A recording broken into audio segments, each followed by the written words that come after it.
I really hope everybody had a fantastic New Year's Day. The college football playoff bowl games were not very good.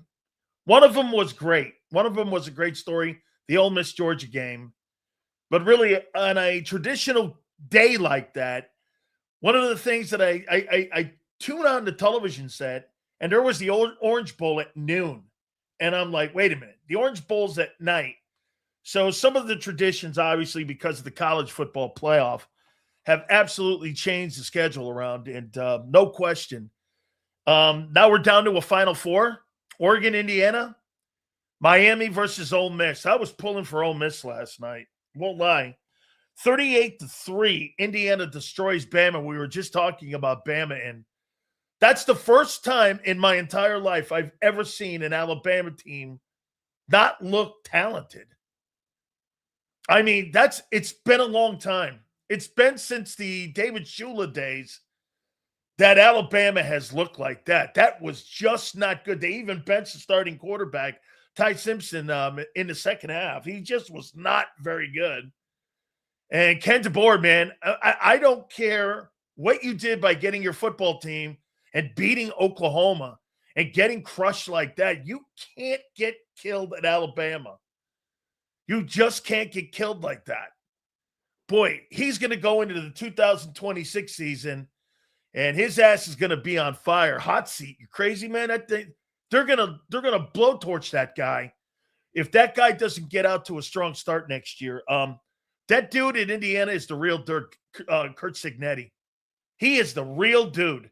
He is the needle in the haystack. He's the coach that you go searching around your entire life for your football program and you never find. What that guy has done to Indiana is insane. So you got a Heisman Trophy winner. This is in 2 years. You got a Heisman Trophy winner. You've been to 2 playoffs in a row, and now you're the favorites to win the national championship. Indiana football is horrific. It's one of the worst programs in the history of college sports. I mean, Oklahoma and Ohio State, those are traditional blue bloods. And to see Indiana doing what they're doing, it's just remarkable. And kudos go off to the guys in Bloomington. That was just fantastic. How about the guys at Ole Miss? They went out there and they played. I thought it was spectacular. They did it without Lane Kiffin. Many of the coaches, obviously, there's still some offensive coaches that are going back and forth between LSU and Ole Miss. How about this? Lane Kiffin got a $500,000 bonus. $500,000 bonus because Ole Miss won that game. LSU agreed to pay the bonuses if Ole Miss advances in the playoffs. So get this. If Ole Miss wins the national title, LSU was going to pay Lane Kiffin $1 million. Because that's what he would have made in bonuses for winning the national title. Let's go Lions. I get it. You're talking about seeding, actually, too. So that Ole Miss game, what was it, 39-34? Fantastic, man. Or 39-37, something like that. Oregon destroys Texas Tech 23-0 in the Orange Bowl. That game was terrible. Those games really were not very good. They just were not very good. So the college football Final Four is now set. That'll be next week. Fiesta Bowl will have the Canes and Ole Miss. And the Peach Bowl will have Indiana, Oregon, which would be a good one here too. So obviously it's week 18 of the National Football season. Week 18, 19. Last game of the year here coming up here. Obviously there's going to be a lot of turd games. Half the league is going to look like it's going to be exhibition football. There are some significant games, though, when it comes to seeding, both in the AFC and the NFC. And I think really what the Eagles have done is the Eagles have just thrown it up and said, listen, whether we're the 2 seed or the 3 seed, I really don't care. They're really not going to let the other teams dictate how they're going to prepare for the upcoming postseason. There's a strategy to that. Whether it's 2 or 3, to them is not really relevant. It's more about health. We would rather have the health than really the seeding is how they're looking at it. It's not a flawed strategy. you have to have. You saw it in the postseason a year ago. Oren Burks, Isaiah Rodgers. How important were those dudes last year when it came to you winning the Super Bowl? Important. These guys were essential in you winning the Super Bowl. So that's how they're kind of looking at it. Now, my problem with the team going in, I don't know what this EPA thing means. All I know is this, that the Philadelphia Eagle offense this year, and anybody who tries to put these numbers and puts them over here and tries to tell you that that's a fucking great-looking offense, you're out of your mind. That is not a cohesive offense. That is not an offense. You can't explain to me here. Again, either it's coaching or it's players or both, and I think it's both. You tell me in the second half that this is efficient. You had 5 series in the second half of Buffalo, and you had 4 3-and-outs. That's not efficiency. That is not getting it done. So, but the Eagles are looking at it like this. And by the way, you're not going to flip a switch. You're not. You're just not going to flip a switch and go, our offense is here. Your identity is who you are now. You know what your identity is? You're inconsistent. You're flawed on offense. Sills, what about the other teams in the league? I didn't say they weren't either. Every single team this year in the playoffs on both sides, as I like to say, has a dent in a fender. Every single one of them. Some more dents, some less dents. By the way, please hit the like button on this Football Friday. We will have our friend Mike North, the legend from Chicago, on with us at 4:30 Eastern. And we'll have Jason Cole at 5:30. Big Z will hit us up at 3:30. Appreciate you guys. Khalid, thank you so much. Kyle, super chats go to the top. Hit that like button. So somehow McGowan falls to 13 or 14. I'm trading up to get him. Plus Dante Moore, what a piece of shit. Listen, that kid Dante Moore, Troy Aikman wrote him a $200,000 check when he was at UCLA. Didn't even send him a thank you note or nothing, and then transferred to Oregon. That's what he did. Aikman wrote him a $200,000 check. And then, like, a couple months later, he transfers to Oregon because he wanted to get out of UCLA. I don't know. That kid's a good player, though. And that football team is good. Hit that like button, guys. We appreciate it. Shady. Patullo in the offense will look better with McKee at the helm. We're going to talk about that for sure. I got bumped in my – good. Okay. So, here. This is going to be an interesting football game this weekend. More so than anything, this is going to be a dress rehearsal for Tanner McKee. And I'll tell you what I'd do if I'm Tanner McKee's agent. I got a great chance right here at building my equity up. Either for teams that need a quarterback or for the Eagles themselves. What are you going to do? The Eagles storyline this weekend is not the playoffs. That's not the playoffs. They've already predetermined what they're going to do. Whether they're the second seed or the third seed. This is going to be all indicative of what the other teams do. If the Eagles go out and win the game, great. If the Eagles go out and lose the game, which they easily could, you're starting backups. The Commanders are not going to be starting backups. And the only reason they're starting a quarterback at backup is because the other guys got hurt. Dan Quinn wants to win this ball game. As a matter of fact, I would think he wants to win this game and wants to try to embarrass the Eagles. I don't get fascination with Serriani. He sucks. I told you, man. I think he's a doorman. I think he's just a dude. He's George. Get this. You know what people don't want to get? There have been coaches like Serriani in the NFL before in the history of the league that have had great records and won Super Bowls, but no one would put them in the Hall of Fame like George Seifert. Seifert done way more than what Nick Sirianni ever did. Way more. He's got 2 wins. He's been to 5 NFC championship games. He's won a Super Bowl twice. He's 108 and 35 and 8 years of coaching. Why isn't he in the Hall of Fame? Why isn't George Seifert in the Hall of Fame? You know why? He was a caretaker of a great organization that the 49ers had created. Think about that. What's the difference from Nick Serriani and George Seifert? What's the difference? Name me one thing that Nick has done.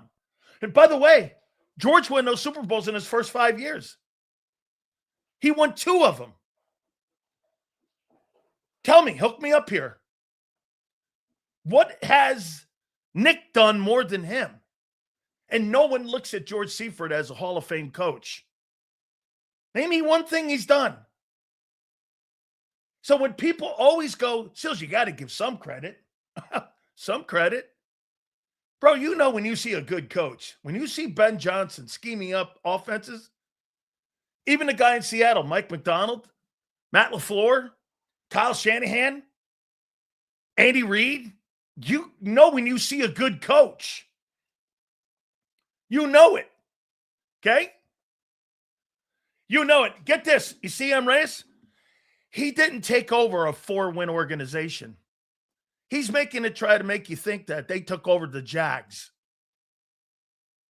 That's not true. They had a down year, not a down franchise.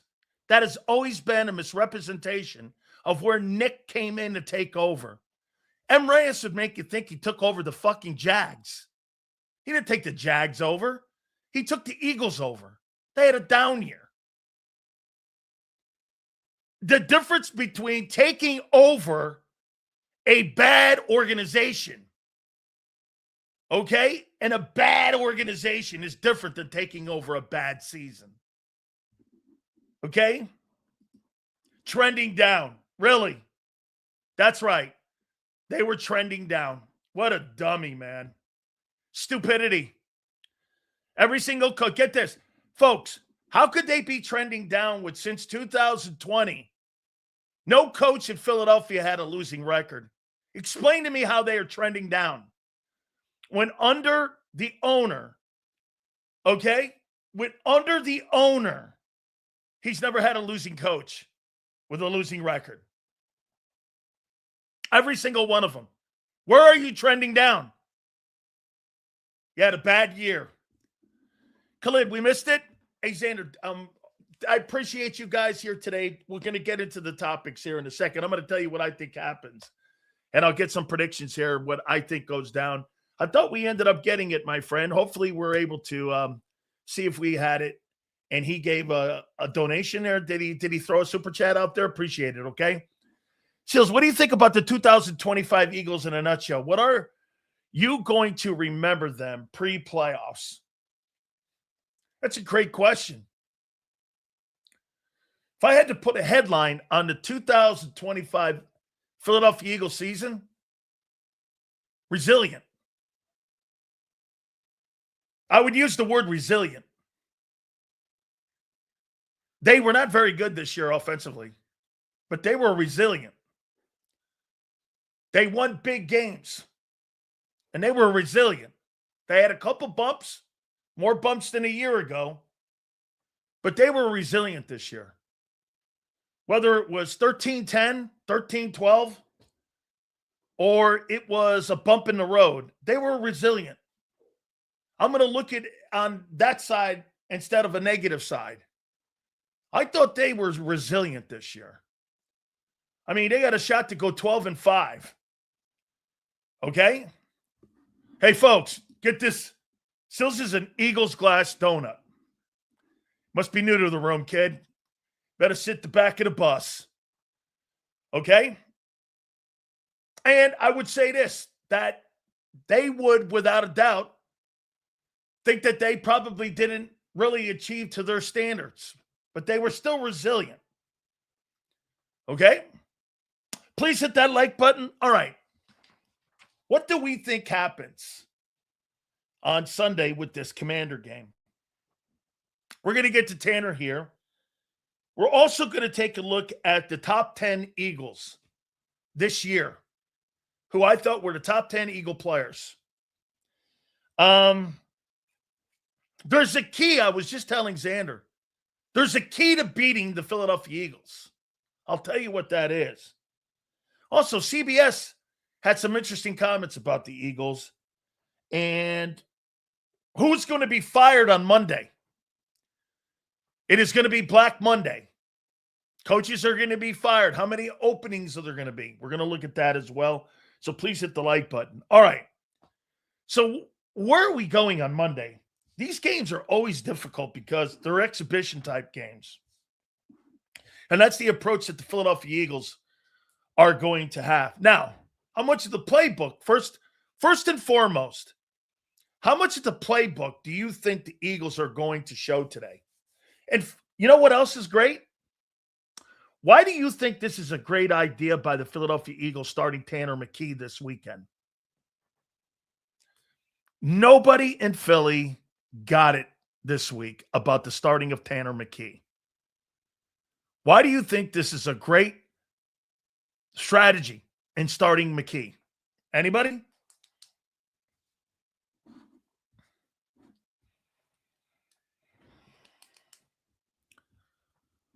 Trade bait? Experience? Builds trade value? We can shop Tanner?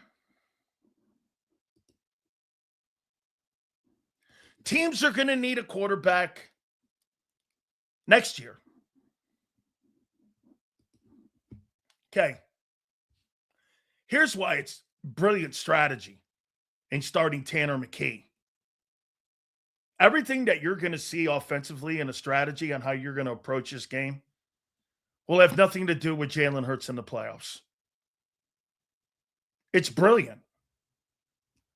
They're not going to call the same plays for Tanner that they would call for Jalen. You're showing nothing. There's two different skill sets. Kid can't run, so there's not going to be RPOs in. The kid's not going to have a design run. Kid can't run. Guy can't jump over a stack of quarters. So what you do is you can throw a complete game plan out, and you're not going to be able to take the final week of the season and take anything of what they're going to do and apply it to the upcoming wild card round.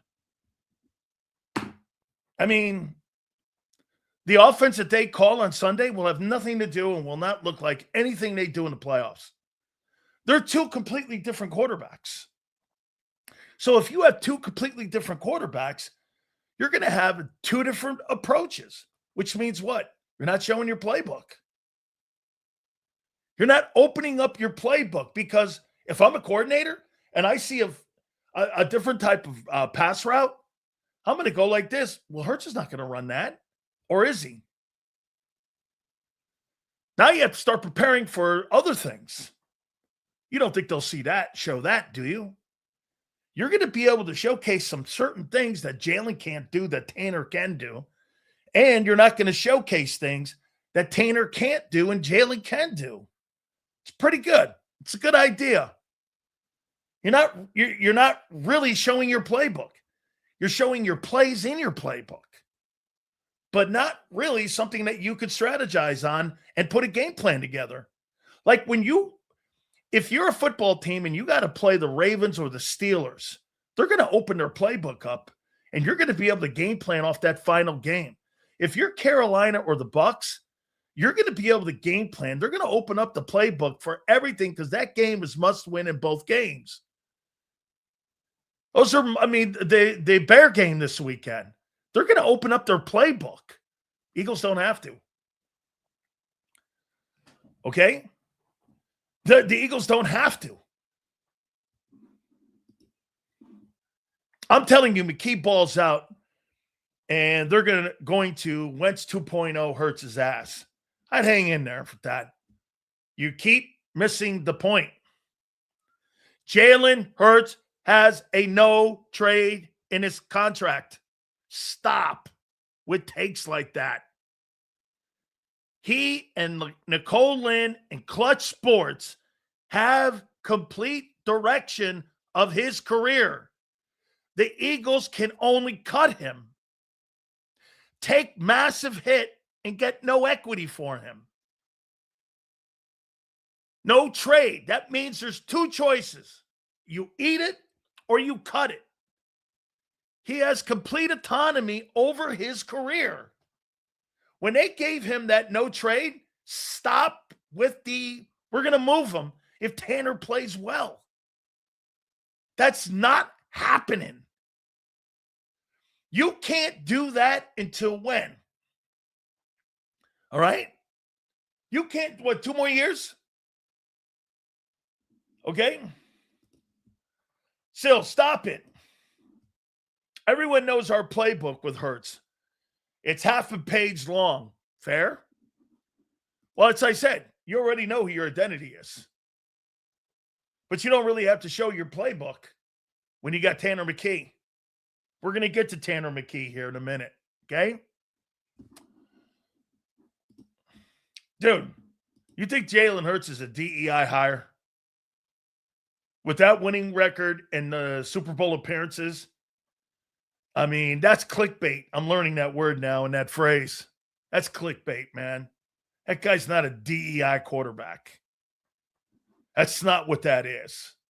You can't have that type of success in the postseason and make those comments when he's 6-3 in the postseason and been to 2 Super Bowls. That's not even a conversation. Sills, would you have considered Wentz and Foles, 2 different quarterbacks? Did that late season shift affect the defenses? A little bit. Foles is more, Foles is probably a little bit more athletic than what Carson Wentz was. I would say that Foles was more athletic. What wasn't he at Arizona? Wasn't he part of that basketball program too? Wasn't he a great athlete when he was in Tucson? I heard that he played great in basketball there. I thought he played on the basketball team. He was a baseball star. Nick Foles was a hell of an athlete. Okay, he was. I mean, right? Can y'all stop acting like Tanner McKee is our future quarterback? The dude threw a couple preseason passes, and y'all acting stupid trying to bench the Super Bowl MVP. Nobody ever said anything on this channel or here about benching Jalen Hurts. That's not happening, and that's a non-starter here. I want to talk about our vicious defense. We're going to get there. So here's what I think happens. I don't know you win the game. You're just assuming that Washington's not going to show up. I mean, you're just assuming. You're not as deep as you don't have the second group like you did a year ago. Almost all your starters are out. And quite frankly, the guys you played at the beginning of the year were the people with those Timu signings that you're going to put out there on the field. Some of you are going like this. Well, the Commanders won't show up. You're assuming that. You're assuming that Dan Quinn is going to put 22 players out there on the field that don't want to play. That's like wishful thinking. There's guys that are fighting for their lives and their careers. There's guys that are fighting for NFL jobs, showcasing their tape for other teams around the league. 31 other teams are going to watch these tapes. These people are frightening to play against sometimes. Hey, playing for a playoff spot or playing for your career? What do you think is more in desperation? The desperation ones are the ones, Nick Saban says it all the time. You got a guy that sells a car and he punches the clock and he goes home and does all the right thing. Or you got a guy that his day dictates how much he makes by how much food he puts on his table. Those are the desperation guys that you got to always be worried about. I always fear the desperation guy more than I feel the entitled guy. And that's what you're going to get here. Take a look at some of the teams that have played with nothing on the line. Miami Dolphins, Atlanta Falcons, New Orleans Saints. Why wouldn't the Commanders show up? It's stupid thinking that Washington is not going to show up. They may not be as talented, but you're not talking about putting your A. Hey, the NFL is not a deep league. You're 4 or 5 or 6 players. Let me ask you this. If you took Jalen Hurts, let's take Washington. If you took Jalen Hurts and you took Lane Johnson and you took A.J. Brown and you took Saquon Barkley, pretty much the injuries that Washington has, and you take them off your football team, how many games are you winning? 7?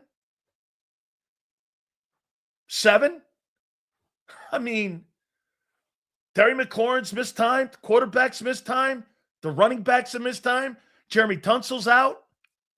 You take guys like that off your team, that's 5 players. That's the difference between being a 7-10 team and a 10-7 team. 5 players. You're making it sound like you have 50 players on that team. As a matter of fact, I mean, get this. See this? Look at this. He says 10 games.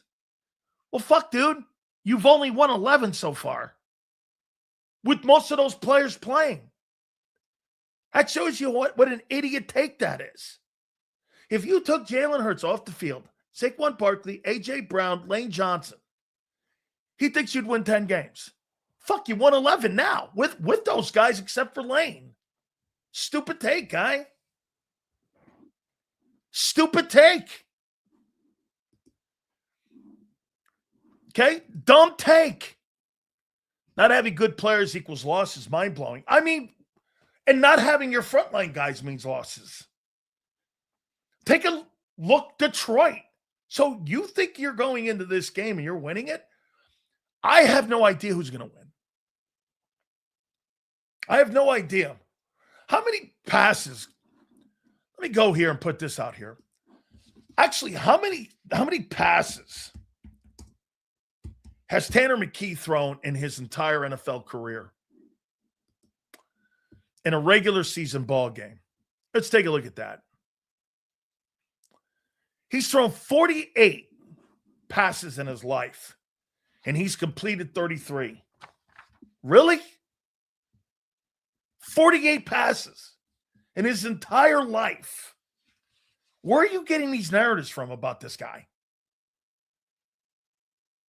Does he show skill set? Yeah. But it's limited. 48 attempts. Don't make that sound like it's 4 years of football. It's the most difficult position to play, I think, in all sports. It's quarterback position in the NFL. He's thrown the ball 48 times in an NFL game. And you're talking about freaking benching him for Hertz? Or benching Hertz for him? Come on, man. The biggest critic of Jalen Hurts here for the last 5 years knows that that's idiotic. That's ridiculous. That's not even a realistic take. However, okay, let me ask you this. How popular, and do you think that Nick Foles and his accomplishments have jaded your opinion of Tanner McKee? And what I mean by that is, this is really only one of the cities that in NFL history and Super Bowl play has ever had a substitute teacher walk in, pick up the reins, and deliver the mail. It's really one of the only times. I mean, Jeff Hostetler did it back in the day with the Giants. Earl Morrall did it back in the day with the Dolphins for Bob Greasy. It's very few times where a quarterback picks the reins up and delivers a Super Bowl when the starter gets hurt. And Foles put on a display in those playoff games. And then the following year he did it too. I told you, Alshon Jeffries catches that pass against New Orleans. I don't know what the future of Wentz would have been. So let's say the big three on defense, Hurt, Parker, and King, get DC jobs. You got any names to potentially replace them? I'd have to really dive into that one. Okay? And then you would have to go back and follow the tree of Vic and some of the people that he's coached in the past. So that's more of a complex, like, search out on who's and where guys are today on staffs. There's also guys in college too. Okay? He did. And that's why you guys like backup quarterbacks in Philly. You like backup quarterbacks because you saw the ultimate backup and Nick Foles, and it's jaded you. Hey, Foles can do it. Tanner can do it. You forgot, though, Foles had a Pro Bowl season when he threw those 26 touchdowns and those 2 picks that one year. He was a Pro Bowler. Tanner McKee has done nothing. He's got 48 attempts. Hang in there. You can't compare him to Foles. Foles is an accomplished player for a guy who was really in and out of lineups. The problem with Foles was he really only went to one great organization in his career. That was in Philly. Do you know what Nick Foles is? He's Sam Darnold. He's like a Sam Darnold or a Baker Mayfield guy. The difference? He's delivered. Everybody like Sam Darnold and Baker Mayfield want to have what Nick Foles did. Winning a Super Bowl, having been thrown to the trash. Bears, get this. The Bears don't even have and have never had a 4,000-yard passer in the careers of any quarterback that's ever played in Chicago. Do you know that? Chicago has never produced a 4,000-yard passing quarterback. In the history of that franchise, which started in 1920, they have never had a 4,000-yard passer, ever. They've never really had a quarterback in the last 40 years since McMahon was able to lead that 85 Bears to the Super Bowl. I mean, guys, they've never had a 4,000-yard passer. They've never had a quarterback throw for 40 TDs. Had none of that. Don't make Chicago sound like, well, that's a place where it's not true. Okay? They've never, and this guy was a bonehead. Cutler had all the ability in the world to be a great one. He was a bonehead. Dead from the head up. This is true. He's 270 yards away from $4,000. Does he do it? Maybe. It's a game that matters to Chicago. We'll talk to Mike North about that. He is 270 yards away from becoming the Chicago Bears' first 4,000-yard passer. I'll tell you what, Chicago and Philadelphia have a lot in common. You've only had one in your history. Put that in your hat. Philadelphia is not the franchise of quarterbacks. You haven't had a guy that was a perennial passer from the pocket in the entire history of the franchise. I mean, facts. Here, I wrote something down on Jalen Herz the last 2 years. And you tell me if you think that this right here, and you tell me, and here it is. I wrote it down here. You tell me what you think of this. So in the last 2 years of Jalen Hurts' time, he threw for 407. This is an average for 2 years, 407 attempts, 271 completions, 66 completion percentage, 3,064 yards, 21 touchdowns, and 6 touchdowns in the last 31 games. What do you make of that? What do you make? He's averaging $3,000 the last 2 years as a starting quarterback in 31 games. 3,064 yards to be exact. What do you make of that? 21 touchdowns, 6 interceptions, 66 completion. What do you take? What the last 2 years? What do you make of that? Right. I agree. Not much. Balanced attack? You don't have a balanced attack. You're 22nd in rushing. How are you balanced? Play calling? Okay. Can't dispute all these takes. I'm not ripping anybody. Unless you start talking to me about balance. Bro, you're not balanced. Not enough passing attempts. Correct. The majority of the NFL passers are around 600, depending if they have to play 17. Below average? Maybe below average, but not to really what they're asking him to do.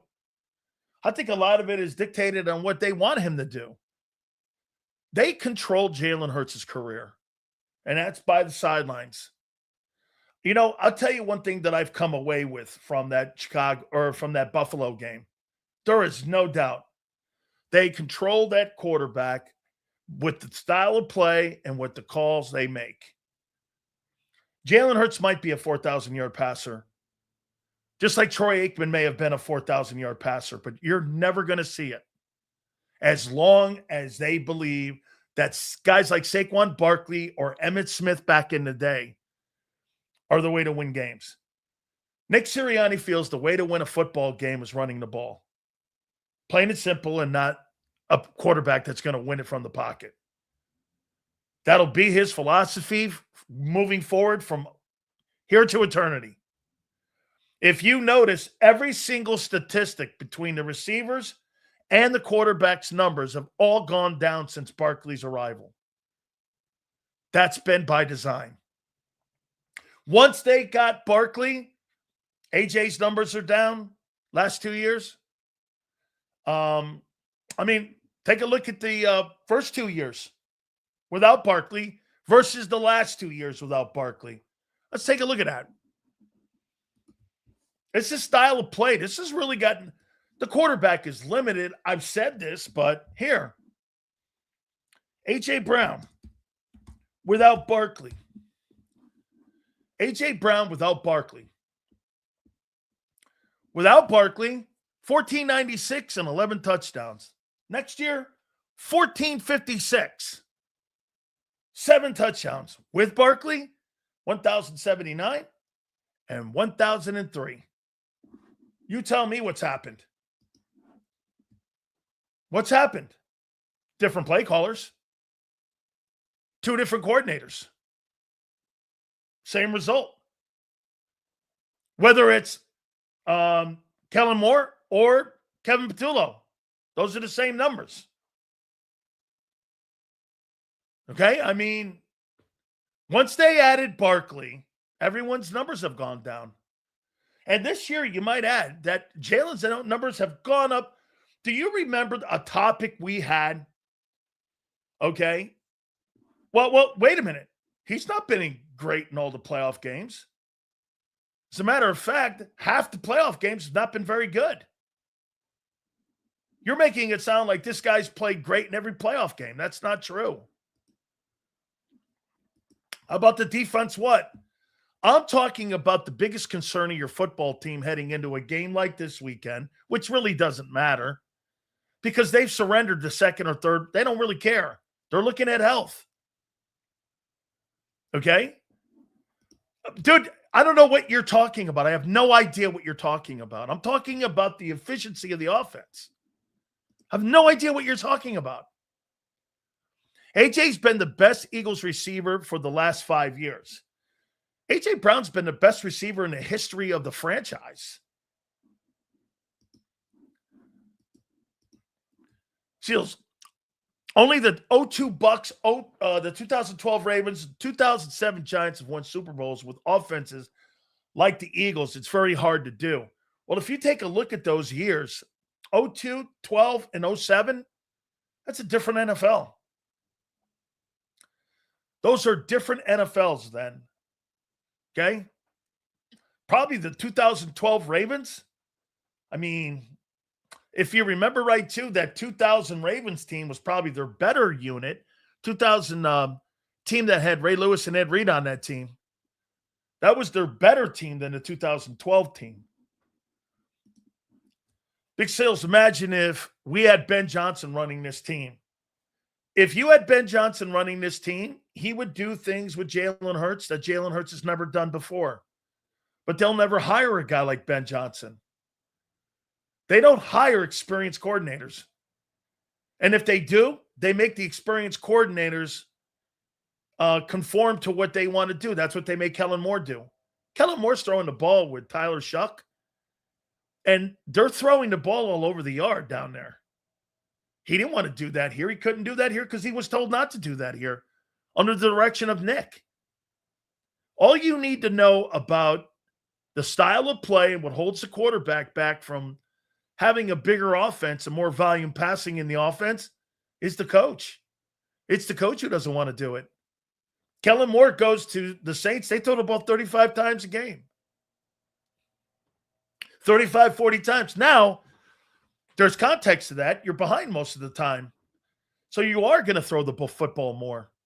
That's a football team with Alvin Kamara on it, though. I mean, there's some talent. Chris Olave, there's some people on that team.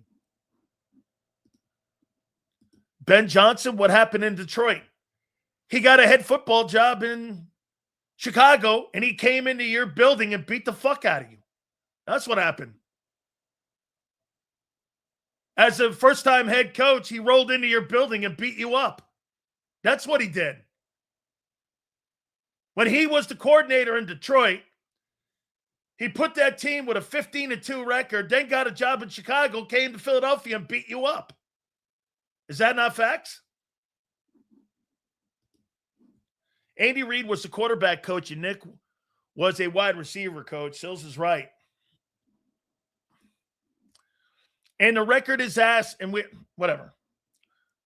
That record is not your quarterback's record. It's a team record. Reason we didn't hire an experienced play caller, it means that the analytics department has no say. That's right. Get this. Well, I'll ask you this, Kyle. How much say do you think the analytics people have on the way Vic Fangio runs his defense? How much? Hey, you see this guy? Well, if you've been watching Dan Campbell lately, you know that the coach interferes. He jumped in and became the offensive coordinator and pretty much knocked Detroit's chances of being a playoff team. Bro, you don't know what you're talking about. Sit down with the yellow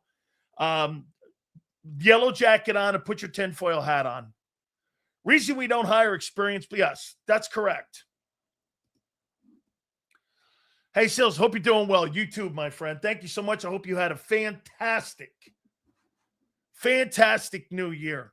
So again, just to finish up what I think happens on Sunday, team-wise, you might win. I'm thinking you're not. Okay? You know, I love the Philly people. All of a sudden, you're just imagining that, you know, you're this deep franchise right now. And you're going to beat a team that, I don't know, you think that Washington doesn't have anything either. Okay. Well, it's not like you're starting. Who are you starting?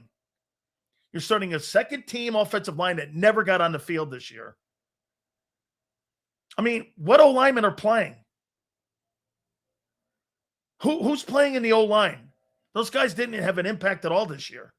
Those dudes are going to play? Okay. Like who? The Hinton kid? Who? The Kendall kid? Those guys made no impact this year. Josh Johnson? Hey, Josh Johnson, give him unlike John McMullen, guy who's played 17 years in the NFL, I got massive respect for him. You play 17 years in this league, and you've been on multiple teams, you carved a pretty good niche career out for yourself, son. There's a guy on Prime Video. What's his name? Ryan Fitzpatrick? Who has a premium job in one of the broadcasting booths because he carved out a career like that. Now, Ryan's better, but you played 17 years? Hey, man. Kudos to you. Were you a frontline guy? Not everybody is. I got massive respect for people that play a long time. Great respect for people that do it for a period of time. He's not very good. No one said he was. Yet for some reason, he's been in the league 17 years. I think it's 17. Let me double check that. I remember when Doug Williams drafted him. When Doug was with the Bucks. Everyone loves the kid. 10 years, 10 NFL seasons. He's played like in multiple leagues. Yeah, he's played. It's 10 years he has. He played with the Alliance of American Football and the XFL. That's right. And he was out of ball in 23. This guy's played 10 years. No? Not bad. Well, who are you playing this weekend? By the way, these backup guys that you're putting in there, what are they playing for? Potential of being seen by other guys? Same way the commander guys are, right? I listen, do I think you'll win?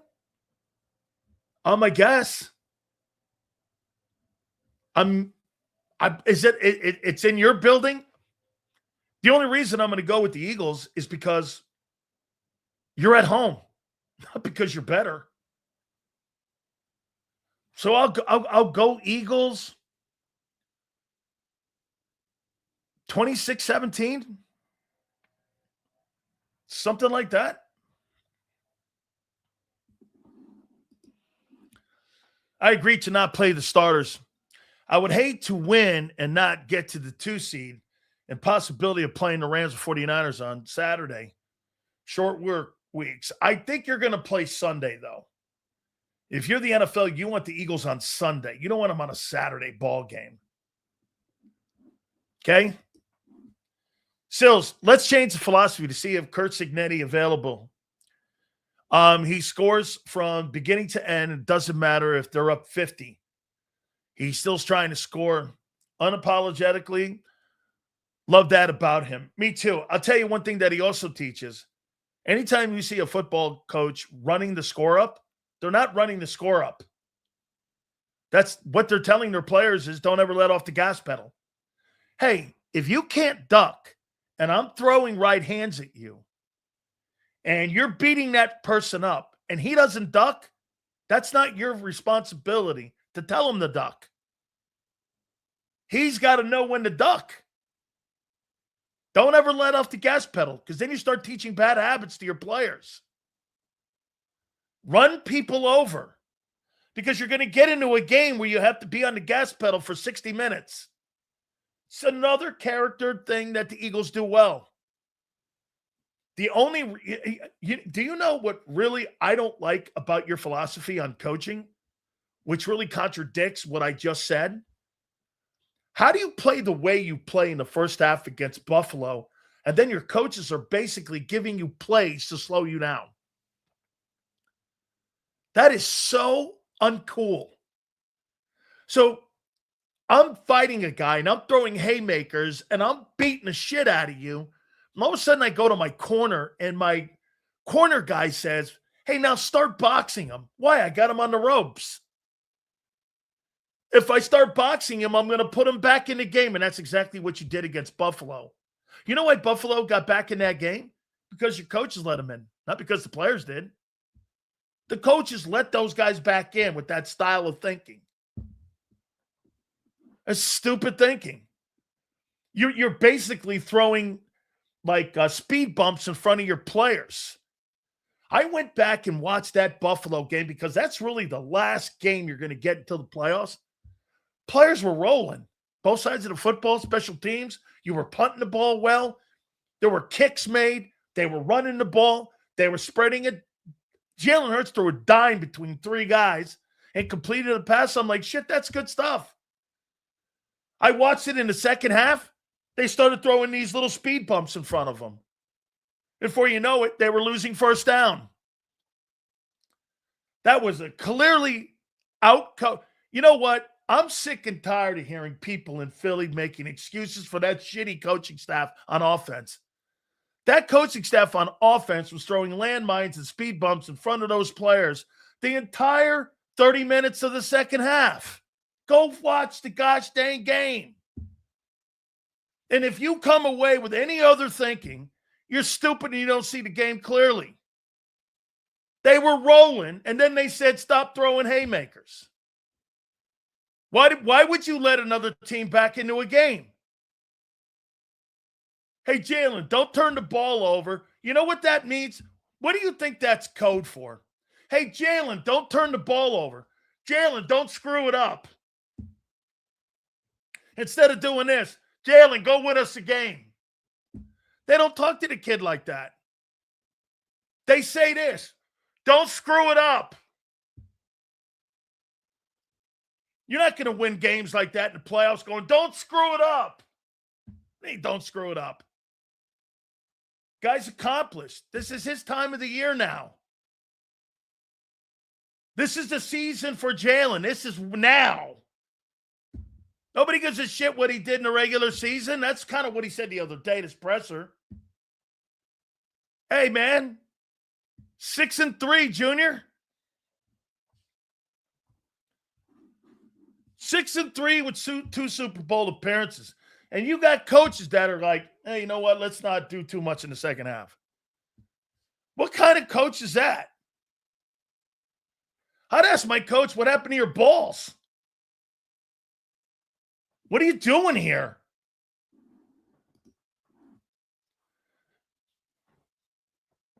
So if we stay at the 3rd seed and rest our starters this week, why did we start them in the Buffalo game? 3rd seed was locked? No. Well, yes.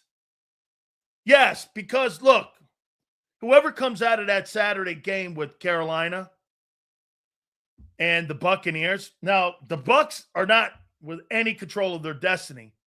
Because if Atlanta beats New Orleans, and if Carolina loses, Carolina still wins the South. The Bucs have to beat them and hope the Saints win against Atlanta. They got some weirdo tiebreaker for that South Division title. Okay? I mean, I don't know. The Bucs can beat Carolina.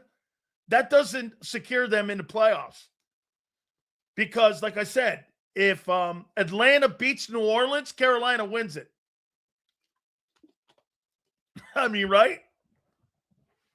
So that's going to be the 4th seed. The 4th seed's going to be the winner of the NFC South. Those people can't move up. They're going to go into the playoffs with a losing record, actually. Okay? Yeah, I think Carolina's going to win the South. I do. I think Carolina's going to win the South. Sills, how can we blame Herz when he has the worst coach and coordinator of all times in the NFL playoffs? Plus, they don't fit his style of play. All that's true, but then listen, the counter is this. Well, look at the record. And you can't dismiss that. You can't dismiss it. Well, all of that is true, Kyle. Thanks for the super. All of that is true.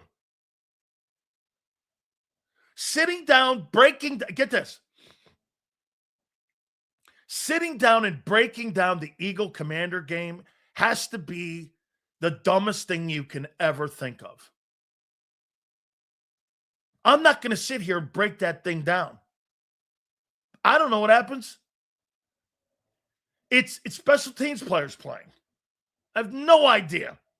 Now, there are sidebar stories to this game that you're going to see, but how many people like breaking down exhibition games or watching a Liberty Bowl?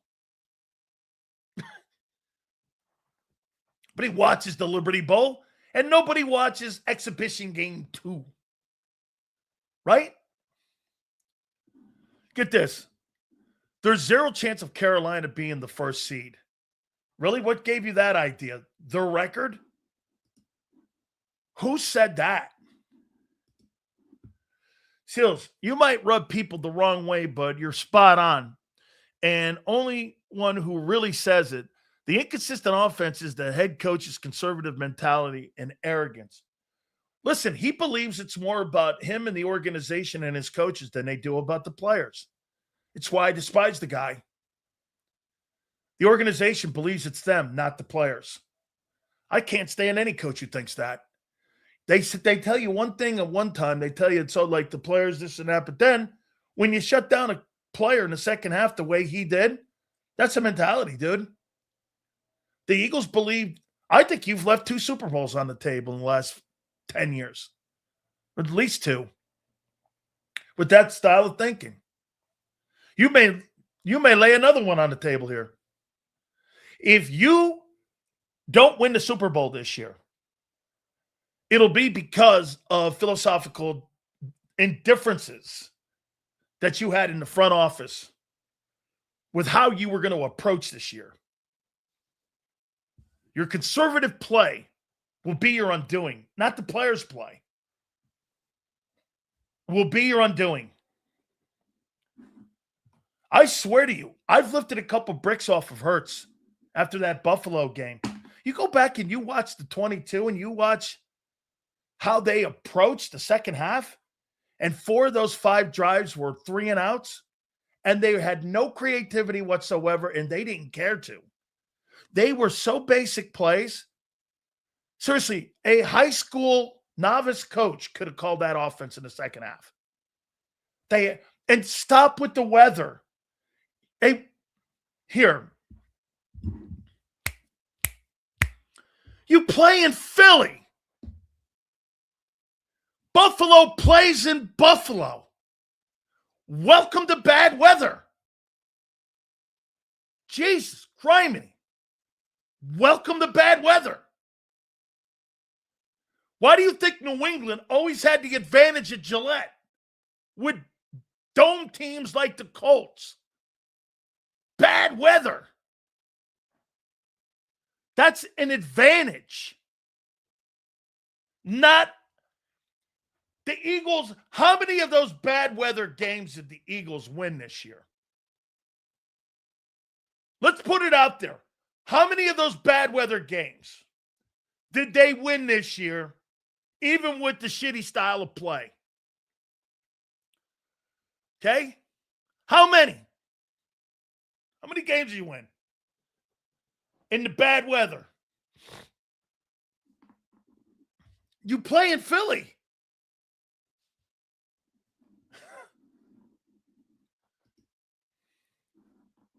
Let's see here.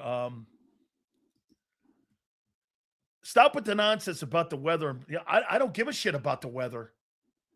You play in Philly. If you play in weather, you're a marshmallow. Really. You're an outdoor team that plays in inclement weather. Instead of glazing this troll, cult leader wannabe. Who are you talking about? Good God, what the hell are you talking? You must be like one of those special need guys that, well, I'm not sure where you're going, bro. No one in the NFC can beat this team. That's not true. I won't even continue the reading of that. You're making it sound like you're consistently winning football games and not having one-score football games all year. Anybody can beat you. The Giants prove it. Sills, there's a reason Pittsburgh and New England were always competitive more than Indianapolis. Kyle, who's won more Super Bowls in the NFL? What 2 franchises? Kyle, what 2 franchises have the most Super Bowls? Does anybody know? What 2 teams have the most Super Bowl wins? Pittsburgh and New England. Huh. Bad weather teams. Interesting. But what do you think? That's just by coincidence? I bet they bitched about the weather too. Both of them have 6 titles. More Super Bowl wins than anybody. Well, they play in bad weather. Okay. Weather was worse in the first half. We didn't have an issue throwing across the field. The weather let up in the second half, and we went prevent offense. Yeah, that was a coaching mentality, man. Did you ever think about that? Super Bowls in the NFL since this will be the 60th year? They've both won 12 combined of those 60. 12 of 60. Or 12 of 59 right now. 12 of 59 Super Bowls. New England and Pittsburgh have won the most. Bad weather teams. I pointed out to you before, there's in the last 25 years, There's been like 3 dome teams win. Dome teams don't play well in bad weather. Traditionally. Now, remember something too. Stafford's played his entire career in a dome. Detroit and here or in LA. Okay. All right. So, I don't know. What did I say? 26-17. I'll go 26-17. Eagles. Because it's at home. All right. Right? 49ers have 5 and their weather at playoff time, not great. If you've ever played at Candlestick Park back in the day when they were winning, one of the coldest summers you can ever spend are the summers in San Francisco. Or your coldest winters are the summers in San Francisco. I lived there. Freezing. And when you get out on the point at Candlestick Point, freezing. Freezing. Bad weather. Always raining. Okay? Always raining. Always bad weather. When you got those NFC Championship games back in the day. All right, guys, please hit that like button. I appreciate it. By the way, our friend Big Z will join us at 3:30 Eastern. Mike North at 4:30, and we will have our friend Jason Cole at 5:30. Please hit that like button. All right. Miami, weak weather. See? Not true. Because you know what we would do? We get those Notre Dame guys in Michigan and all them northern teams coming down in November at 1 o'clock right there in South Florida where the humidity's nice and toasty at around 90 degrees and the temperature's at 90.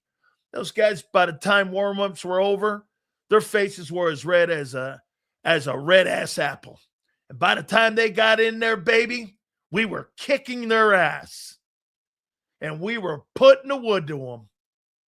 Belt ass, baby. Those guys came down, couldn't take the weather. They couldn't take the heat and the humidity. And we beat them up. One day so bad, Notre Dame went back home after an ass beating of 58-7. Woo!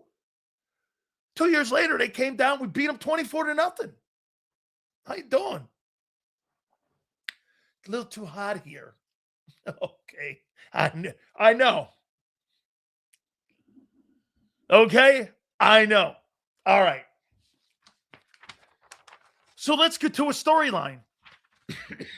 Let's get to a storyline that'll be in the game. All right. Follow me here now. Will Tanner McKee's success be a problem for the Eagles general manager, Howie Roseman? You fill it in. If McKee has success on Sunday, 28 of 36, 265, 2 touchdowns.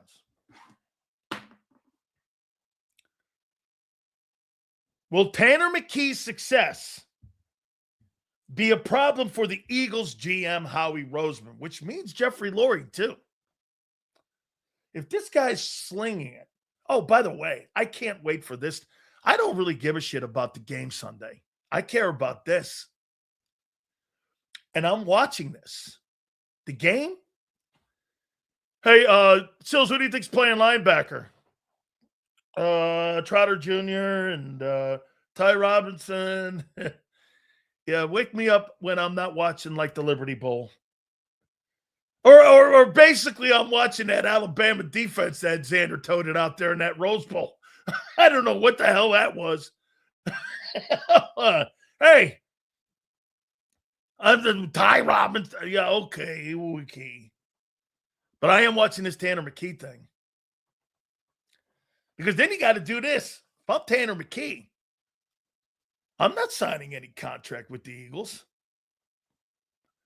As of right now, This is an audition for Broadway. I'm going to go out there and play my ass off.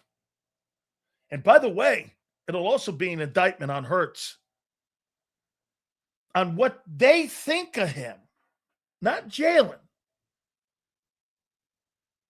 If they run the same plays with Tanner McKee that they run with Herz, that's my takeaway. They're going to call the same plays that they call for Herz for McKee. They're not going to change anything. And if Tanner McKee excels in Hertz's system, then you're going to have a problem. And perception. And that organization hates perception problems.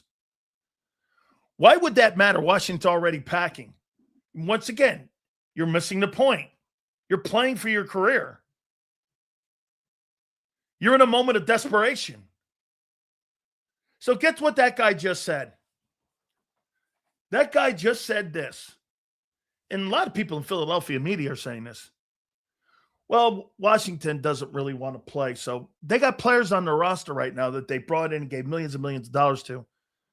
That, according to you guys, the organization said, hey, don't worry about playing this last weekend. If you guys want to go out and give a half-ass effort, no problem. We'll still pay you. And we want you back next year to be part of the new future of the Washington Redskins. Do you actually think they talk like that? Nah, don't worry about it. I know you guys are checked out, so don't worry about it. So go out there and play as limited as you can, because we're going to bring you back anyway. Do you actually believe that's how the NFL works?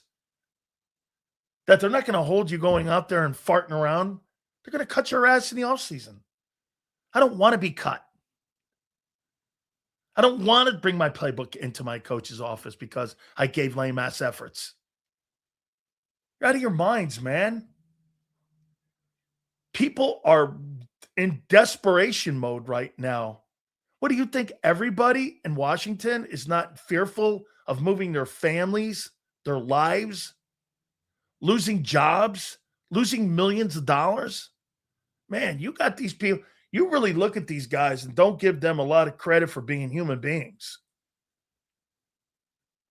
You have no idea how some of these guys are thinking. I mean, it's a slap in the face how you look at players then. Whether it's you're 7-10 or you're 10-7, should I give you any less effort? Wow. Is that what you think? Man, no wonder some of you, no, not a shocker on why some of you never got anywhere. Thank God I don't think like, or I never thought like you. I'm not saying the majority of the masses think like that in here, but some of you do. That, get this. So I shouldn't play hard because why? My record's bad? I mean, man, I never had that mentality. I never thought like that. I'm going to give you my best effort no matter what it is. Whether I have 100 billion people watching me or 2. Who thinks like that? Those are front runners. Champions are made when no one's watching. It's such a crazy mentality that people think the players have. Well, they've checked out. Checked out. I'm sure that Dan Quinn and the Washington Commander people are just going, here's your paycheck. No worries. If you play like shit this weekend, we're going to bring you back. All good, guys. Okay, thanks. And that's why you're losers forever if you have that mentality. I mean, who thinks like that? So you only play well or do well when things are going well? You don't tighten your belt ever in your lives and have to man up when shit's not going great? Tells me a lot about some of you. Tells me a lot about a person's character that has that mentality. Well, I'll do well when no one's, I'll do well when we're doing well, but when we're not, hey, Boy, I'll never draft a guy like that. And I'd never want to work with a guy like that. Tells me a lot about you. Shit, dude. Effort is not with any. You don't have to have talent to have effort. Xander and I do. I take no days off. That's not talent. That's just desire. That's wanting to be great every day.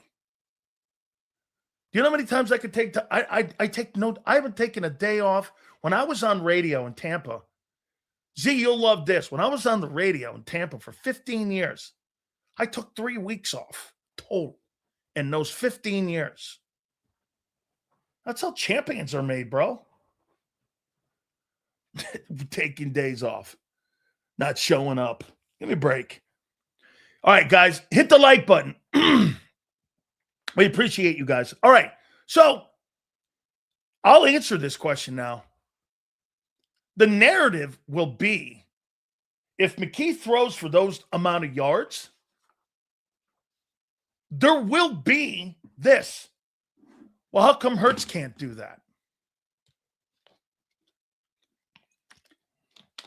Why can't Jalen do that? Jalen Hurts is not as talented as Patrick Mahomes. Jalen Hurts is not as talented as Joe Burrow. Jalen Hurts is not as talented as Justin Herbert. But in the Philadelphia Eagles system, Jalen Hurts is more valuable to the Eagles, or as important to the Eagles as Justin Herbert is to the Chargers. Not every engine's the same. Not every engine is the same. Every single, again, it's like a snowflake or a leaf. Every leaf's got a different pattern on it. There's 32 of these guys. And it's not so much about skill set, but organizational mentality. Jalen Hurts is a product of the way the Philadelphia Eagles approach games on a week-to-week basis. That philosophy and approach is nowhere near the same approach or the mentality that they have with Sean McVay in LA, with Kyler Murray in Arizona, Caleb Williams in Chicago. Caleb Williams is more in a box than even Jalen Hurts is right now. They don't let that guy venture out. I mean, I guarantee you, Ben Johnson goes like this when he's out in the perimeter and he's off script. He must be going, God. Okay? But this is the stuff that he did at USC. And this is the coordinator, the head coach, and the player building a relationship and trust. And you got Ben doing this. You know, this kid did this shit at Oklahoma and he did this shit at USC. You know, when he's off script stuff and, you know, he's out in the perimeter doing things, let's run some more things that take advantage of that skill set. Hey, it's like dating a woman. The more and more you date, the more comfortable you become with one another. That's exactly what it's like being a coordinator. And I think that's what Kevin Patullo and Jalen Hurts have gone through this year. This dating process has been bumpy because Kevin Patullo's never called plays for a guy in his entire life. You don't think he's going, hey, get this. If a quarterback struggles in his first year at understanding the nuances of the NFL, why wouldn't you apply that with the nuances for a coordinator in his first year? There's no such thing as seamless transition. And some would go, well, Sills, what about Ben Johnson in Chicago? You think Ben Johnson calls the same plays in Chicago that he called for Jared Goff in Detroit? Have you seen the Chicago offense? That resembles nothing of what he did in Detroit. The only thing that's the same is what? based off the running attack. Chicago's like, what is Chicago? Top 3 in rushing? As long as the fundamentals with Ben Johnson start at the running attack and winning first and second down, he's going to be able to build an offense around Caleb Williams. If Chicago didn't have that running attack, they wouldn't be building an offensive passing attack around Caleb Williams because he's not really that skilled, and he's 57.4% in completion percentage. You're completing half your passes, and that team's won 11 ball games or 12 ball games, whatever it is. They didn't win 11, 12 ball games because of Caleb Williams. They won 11, 12 ball games because why? They ran the ball. What is Chicago? What are they rushing? What is that Chicago team in rushing here? Let's see. Rushing. They're third. They're averaging 150 yards a game. And look, here's the passing. They're not building this team off a passing attack, even though it's improved, and it is 11th. That shows you the skill set and the arm talent that the kid is now possessed, but it's all based off running, and it's all based off the run attack. Look at the teams that are in the playoffs this year that have a shot to win. Here, do you think, get this, here's the passing teams. The Cowboys have the best passing attack. They're nowhere near the playoffs. Lions are out. They're 5th. Bengals are 6th. They're out. Cardinals are 7th in passing. Cardinals, they're out. The Colts are 12th. They're out. Here's the running attacks. Let's take a look at this. Ravens, still in it, can beat the Steelers and get into the playoffs. Bills, in. Bears, in. Rams, in.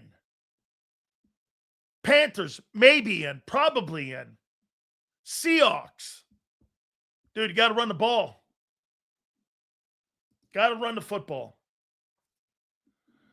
Yeah, I'm with you. I saw that just now a couple minutes ago. How in the world are the Cardinals 7th in passing? Crazy. So here, let me finish up with this narrative here. Will it be a problem? Well, if McKee shows more skill set and he goes out there and he's throwing it around the yard, are you going to offer him a contract in the offseason? You know what the narrative it'll be on Monday? McKee's better. He is better with one skill set. Jalen's got multiple. Like here, would you rather have this? A really, really young, inexperienced, gifted passer with no running ability? Or would you rather have this? A guy who's decent in throwing the ball, not horrible, pretty good at times, an exceptional runner in space. What would you rather have running your team? And what is the best business quarterback? Remember something, what you got to do when you have a quarterback like McKee. Ton of money in the O-line, ton of money at wide receiver. You got to worry about free agency. One offensive lineman. Look at what Justin Herbert, who can move, thank God. If Justin Herbert couldn't move, the Chargers would be nowhere. Tanner McKee is a better passer than Jalen Hurts. Your own coaches think that. I mean, they do. Have you not watched the Bills game? I mean, have you not seen the last 2 years? He's a 3,000-yard passer. They're it. He's got 450 attempts in the last 2 years. He's averaging 450, 290 in completions, 3,000 yards, and 20 touchdowns, 21 touchdowns. That's what he is. As long as you have a running attack, that's what that quarterback's going to be. That's not high volume. That's on the lower end of the league. Now, again, that's what they want. They tried high volume with 535 in attempts with Brian Johnson. They didn't like the turnovers. There were 23 turnovers in 21 ball games. They didn't like it. They pivoted. So don't sit there and tell me what you're watching right now. You're making an assessment up of shit that's not true. Go by their actions, not by my words. Look at how they're handling the quarterback. Look how they handle him in the Bills game. So but here, do you know what? Why does Jalen Hurts make more sense for the Eagle future than a style of Tanner McKee? This is where you guys get lost. Why does Hertz make more sense than McKee moving forward? Well, eventually you're going to start losing offensive players. You got to start taking and moving out older offensive linemen and moving younger offensive linemen in. That's going to take time. And you've got to stop paying some of these guys on that side. And if I have to start losing old linemen, my quarterback better be mobile. Because I don't care if you have Peyton Manning back there. Do you think there's any coincidence that Peyton Manning had the same offensive line for 10 years? And the same offensive line and the same offensive coordinator and Tom Moore for 10 years? Do you think there was any coincidence in that? And number one priority, Tony Dungy told me this. When Dungy got that Colts job, do you know the number one thing they told him? You can have anything, any kind of player. There's only one thing that we're asking. Peyton loves Tom Moore.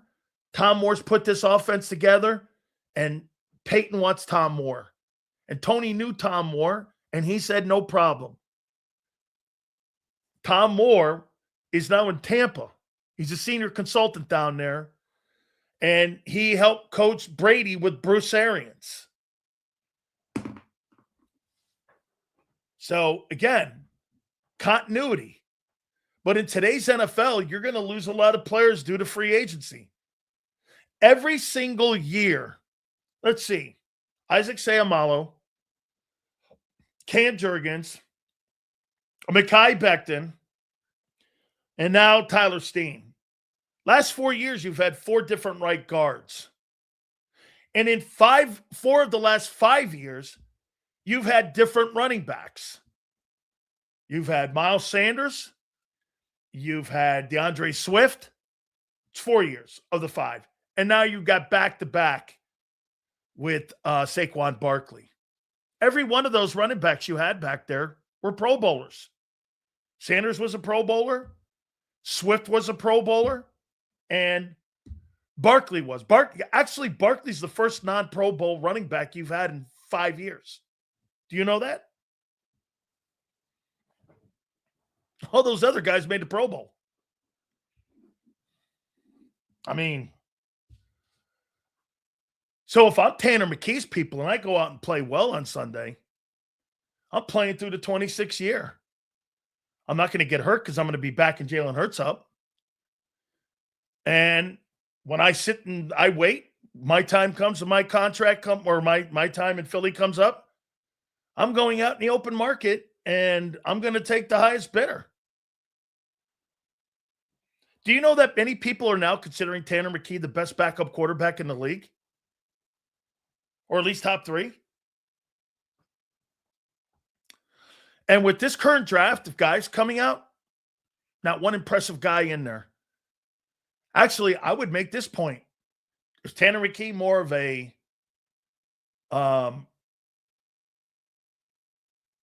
hotter guy to trade for than drafting the guy Mendoza? Do I want to draft Mendoza with the number 1 overall pick, or do I want to take Tanner McKee with a 2? I'll take Tanner McKee with a 2nd rounder. Howie, here's a 2. I'll take Tanner. I've seen him play in the NFL.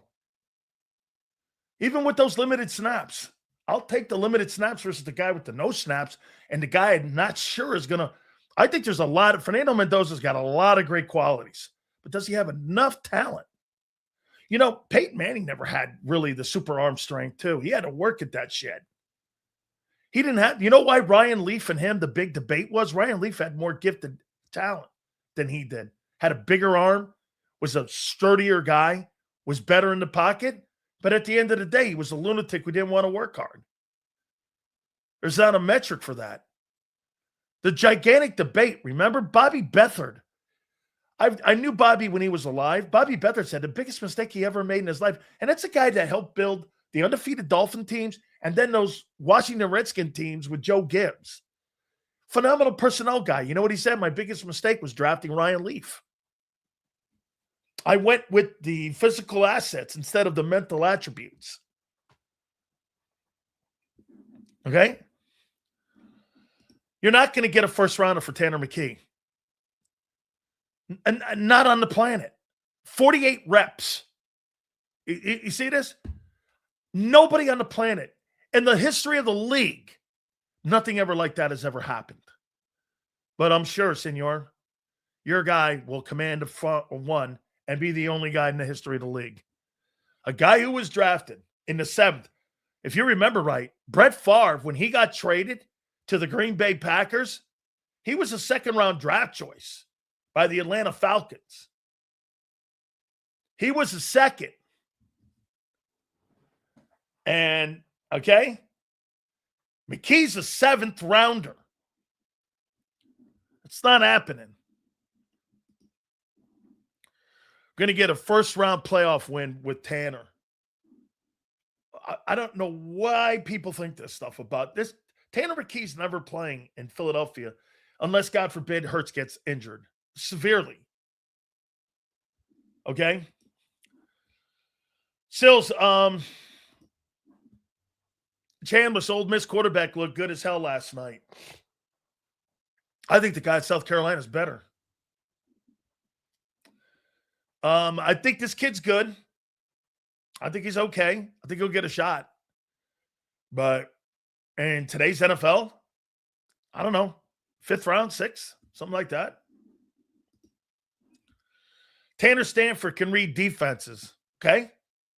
Well, let me ask you this, Brian. He's been a Philadelphia Eagle for how many years now? He's only had 48 snaps. How did he go in the 6th round? How did the guy go in the 6th?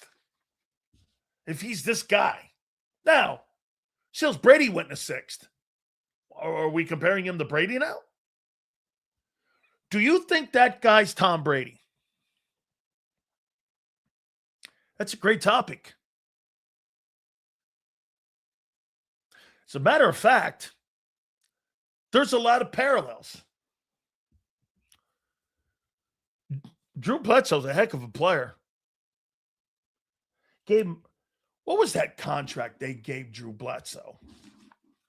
Patriots signed Bledsoe.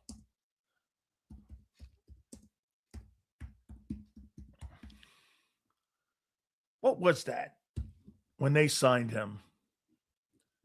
103. Get this. Get this. Here we go. The New England Patriots in 2001 gave Drew Bledsoe an historic $103 million extension. At the time, it was the largest in history of the National Football League. Following year, Brady became the starter. After that, they moved him to the Bills in the division. AFC East. When you look at Tanner McKee, is that what you see? Do you see Tom Brady? I wonder what Howie sees. I don't think it's a dumb reach. And I'm not saying Tom Brady levels. Do you see like Tom Brady's journey? When you watch that guy and you see him in practice every day, and then he gets to go out and perform, and if he does perform, well, how does Howie see him? Now, the reports is that the Saints offered a third for him at the beginning of the year. How do you see McKee?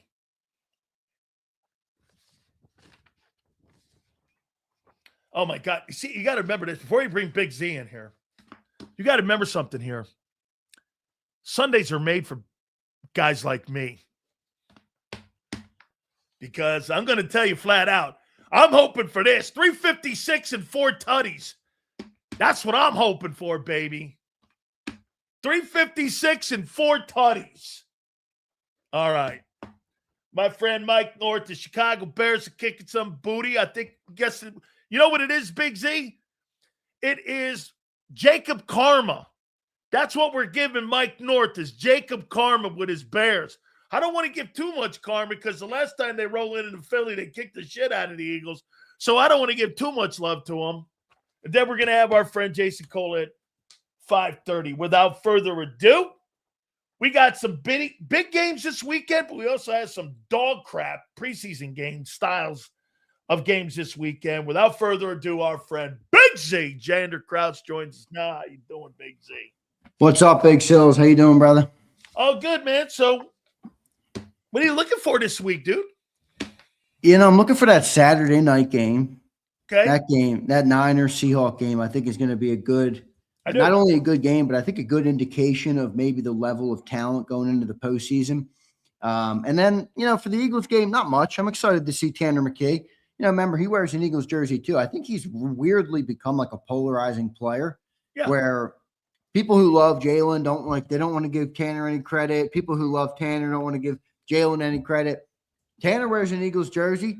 I think he's a good, exciting young player. I think he's got a lot more upside. I think he's better than where he was drafted, and I'm excited to see him out there. I'm also excited to see a little bit of Tank Bigsby and maybe even some Darius Cooper, because I think Darius Cooper could maybe have a future. But outside of that, let's call a spade, but it's a snooze fest, Sills.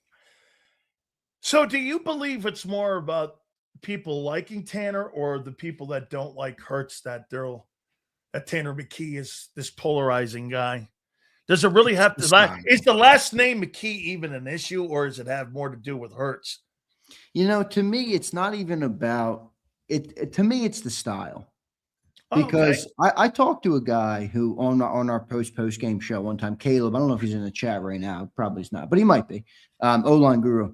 And he said a great thing to me about Jalen. And he's a Jalen guy. He loves Jalen.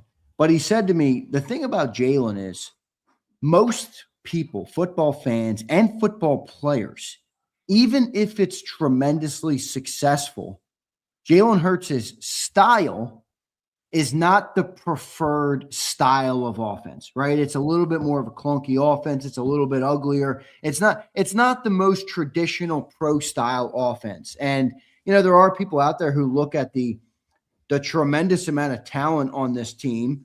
And, some of them go back to that. Some of them go to Kevin Petula, wherever people want to go. But I think that's a part of it.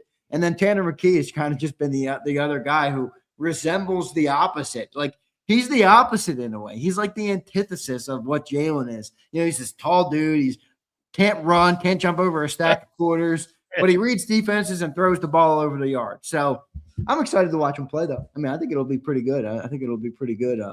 He's not going to have many guys out there to throw the ball to. He's got Jahan Dotson and Darius Cooper. So, but we'll see. I think he'll have a good game. I'm excited to see some of the backups. And by the way, I want them to win the football game. Backups or not, they got to win this football game. So, you got a chance to get the 2 seed. That's a much better road to Santa Clara to get the 2 seed than it is to have the 3 seed. At least in my opinion. I don't know who wins this game because it's backups playing. To assume that the Eagles taking out all their – like I said, Xander, look at this. You won 11 games right now with the majority of your starters playing. So you're going to take your starters out and you're going to assume that you're going to play and you're going to win? I think that's a reach, man. But I still got you winning. Well, it is. But, look, you know who we're playing. This Commanders team, they've kind of waved the flags, dude. Like, they just rolled out Mariota. He's done. They're playing Josh Johnson. I don't – will we see Bobby Wagner in this game? I don't know. I don't think this team – one, I don't think they were very good. And I think they're banged up. I think they're partly in Cancun. I think the thing that Dan Quinn pulled a couple weeks ago was a stunt to try and get his team, excited for the game. I don't think they give a shit about. So if they beat you, you'd be disappointed. Oh yeah. Okay. Yeah. Yeah. The Eagles need to win this football game. Okay. Yeah. I don't think you want to. Yeah, you want to win this game. Let me ask a question on the league. Wait, can you imagine this though? If Nick Seriani decides to sit the starters, they lose the game, and then the Bears lose, and you still don't get the 2 seed. Completely. That's what I mean. You got to handle your business here. Oh yeah, get this then. So you're not going to make an adjustment and add players and put players on Sunday if you can win the 2 seed. Well, I do get where Nick's coming from, where things are out of their control. Like if it was win and get the Saturday. 2, it's not that you'll know Saturday night what to do. That's true. It's not out of your head. They don't. The Bears play on same time on Sunday. Oh, okay. I thought they played You're thinking, Saturday. No. The Saturday night game is for the NFC. Buccaneers, Carolina, right? Bucks, Carolina, and then you got the night game is San Francisco and Seattle and in San Fran. Yeah. So they're playing 4:00 too, also, right? They play the same exact time. Okay. Let me ask you something here about style of play and rules of the game and who takes advantage of today's NFL. What style would take advantage more of today's NFL style of how games are called officiated-wise? Herz or Tanner McKee style? You don't really believe that Jalen Hurts' style of play takes advantage of today's NFL, do you? Well, I don't, but I do think it's happening more. I mean, and you see it coming up in college too. I mean, all these, you know what I mean? Most guys, that's the style of quarterback. And I joked with John this morning. I don't think the level of quarterback play in the NFL is about to get a whole lot better in the next. Now, you're going to see great athletes. You're going to see awesome athletes play the position. I mean, that dude at Ole Miss right now, that guy is fun to watch. But he's not the style that Jalen Hurts? Do you think Jalen Hurts takes advantage of pass interference, like say a Joe Burrow or? No, yeah, I know what you're saying. No, he doesn't take advantage of the legislation that's gone toward passing the football in the modern game. No, he doesn't. I mean, in spots he does, but it's probably a lesser degree overall. Yeah, because he does run the ball more. I mean, look, the Eagles are a run-first team. They have been even in Jalen's early years. Are they a run-first team because of the quarterback or because of the mentality? I think because of the quarterback. Yeah, he's a dual threat. He's great. Yeah, great with the legs. I mean, he's great running the football. Yeah, I think it's because of the quarterback. I mean, it's also part of the Eagles' identity in terms of their offensive line. They've done that before Jalen got here, But Miles Sanders and DeAndre Swift. Help me out on the history of the team. Were the Eagles a run-first offense when Carson Wentz was here? Not really, no. But they also weren't pass dominant. I mean, remember their pass catchers with Carson Wentz. He did throw for $4,000. He threw for $4,000. Look at that year. I would encourage you to go and look at that year. His highest receiver that year was 500 yards. I saw it. I mean, that was insane by Wentz, basically, that year. To have 4K with that group of people. So they were a more pass team because Carson Wentz obviously was a passing quarterback. But, they've always been offensive line, physical, imposing, and even when they haven't had great running backs, there's always been rare moments where the Eagles have shown interest in the great backs. It's either, to me, it was always like they went cheap at the position like they did with Miles, second-round pick, rookie contract, DeAndre Swift, whatever. They traded for DeAndre Swift, had, I think, a year with him before he was a free agent. When they had, Carson Wentz, remember the Super Bowl year? They had LeGarrette Blount. They had Jai they traded for. That year they had Corey Clement, undrafted free agent.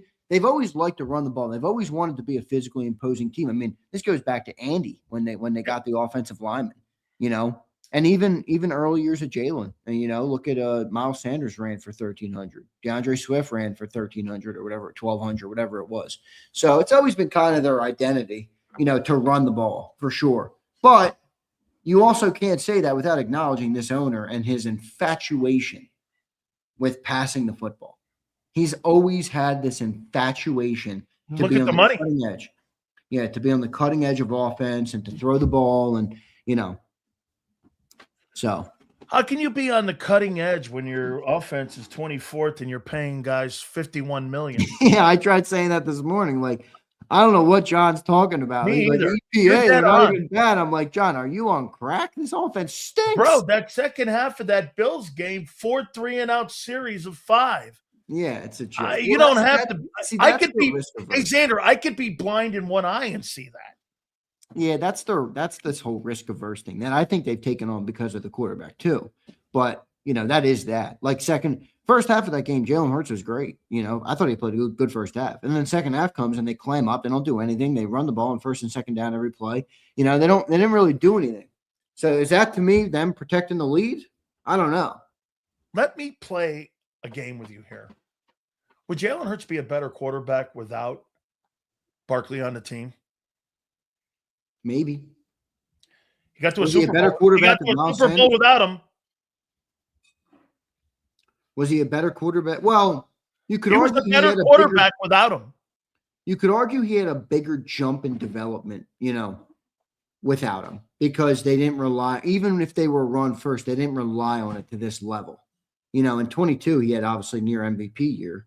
23, I think he actually still passed the ball pretty well in 23. So, bro, that might be fair. Fumble away from winning the Super Bowl. Yeah, and last year, remember though how it went. Like last year, they ran the ball with such great success that it created this extreme circumstance of running the ball. Like I don't think when they signed Saquon Sills, they meant to get to this level. No way. I don't. I think they wanted a guy who had a higher upside, with the same output that like Swift had, a higher upside. I wish that I had hammered that more home, because I remember asking you after the bye last year going, do you believe that the team is going to philosophically change the way that they're going to go about how they win games? And they have, to over the point. And they kept doing it more and more and more, because let's look at it here. Devontae Smith and A.J. Brown and and Jalen Hurts have all suffered number-wise in reduction of production since Barkley got here. All three of them. Well, they've doubled down on it a lot more, because he started going crazy, though. That's why. It wasn't like when they signed him, they weren't like, all right, time to take it away from the pass. I think they struggled in the first 4 weeks again. When Kellen tried to implement his passing offense, they scaled it back. Saquon starts running for thousands of yards, and they doubled down on it. And then this year they've been trying to like reinvent that, Look at this here. So here's pre-Barkley for AJ, 1496, 1450, 1456. After that, 1079. And 1,003. Let's take a look at Devontae. If his numbers have all gone down since Barkley's joined the team. I mean, every single guy that's on the offensive attack has been reduced in production because of the way the coaching staff is now here. Look at this. Pre Saquon, 1196, 1,066. Now with Barkley, the last two, 833, 956. Bro, everybody is reduced in their abilities and their production since Barkley and the coaching staff. Everybody, Hertz included. Here's Hertz the last 2 years. This is what Jalen's done. He's averaging 400 attempts, 270 completions. He's 3,064 in passing yards. He's 21 TDs, and he's got 5 interceptions. Last 2 years as an average. Every single one of those guys, with the way that they're doing the business, has all been reduced in production. That's Nick. Would they be better without Barkley? Nah, I don't think that. I think he's just Barkley's very mediocre this year. I think he's a mediocre player this year. Yeah, but I agree with that. But like when they traded for A.J. Brown, did he change the way they play? You know what I mean? Like, yeah, I agree with you. But I think that's kind of all right, so what's the alternative? Don't sign good players because they're going to change the way you play? No, how about trying to be balanced? Well, yeah. I mean, that's why when you sign Saquon, people say there's only one ball. I mean, maybe it has taken away from the other stuff. I mean, you would want collectively it all to get better, and it hasn't. It did last year, though. Didn't this year. Now, to Abe's point here, Abe, Michael Jordan had to not win. Phil Jackson said this. So maybe do you think this is Nick's philosophy? Because Phil Jackson went to Michael Jordan and said, you can't win scoring titles anymore. You got to get everybody else involved. And you've got to get everybody in the offense involved. So you got to sacrifice instead of scoring 37 a game, you got to score 27 a game. You know, he never won another league scoring title after Phil got there and they started winning a championship. He never won another scoring title. Yeah, it's tough for me to compare those two sports, but I do understand. Yeah, I understand. Mentality about sacrificing numbers and production for others for the success. Because who do you think? Okay, so here, let's go. Yeah, here. but the problem with that is it's yet to be determined this year, because like AJ and Devontae sacrificed last year, yeah. Jalen sacrificed last year, yeah, and they won. Saquon Barkley didn't sacrifice anything last year. In fact, he stood to gain the most. Which he did. Now that he's not having that level of success and everybody's down across the board, if they have the same level of success this year and they go and win a Super Bowl, then we're all going to look at this season and say, yeah, they did sacrifice all the personal stuff to ultimately build to get to the finish line. I don't know that they're built that way. I know the defense is great and they could go the distance. I thought an interesting comment this morning. We had Mike Gill on. I'm not sure if you heard his interview, but he said, he's like, what's the moments from this season? Like, now that we're done with the starters, what are the moments from this year? Last year you had Saquon's obviously crazy season. You had hurdling over Jacksonville players. You had a Nakobe Dean interception to seal a game. You had running through the snow. You had a lot of different moments in the year last year that made it a memorable season. What moment sticks out this year? For me? He said Jordan Davis's blocked field goal. And that's what I was just going to say. I just wrote That's it. That's it. That's the only moment this year. And what? The Rams won. Yeah, that's it. Yeah. That was in September. Yep. I asked John this morning because I'm trying to I don't know.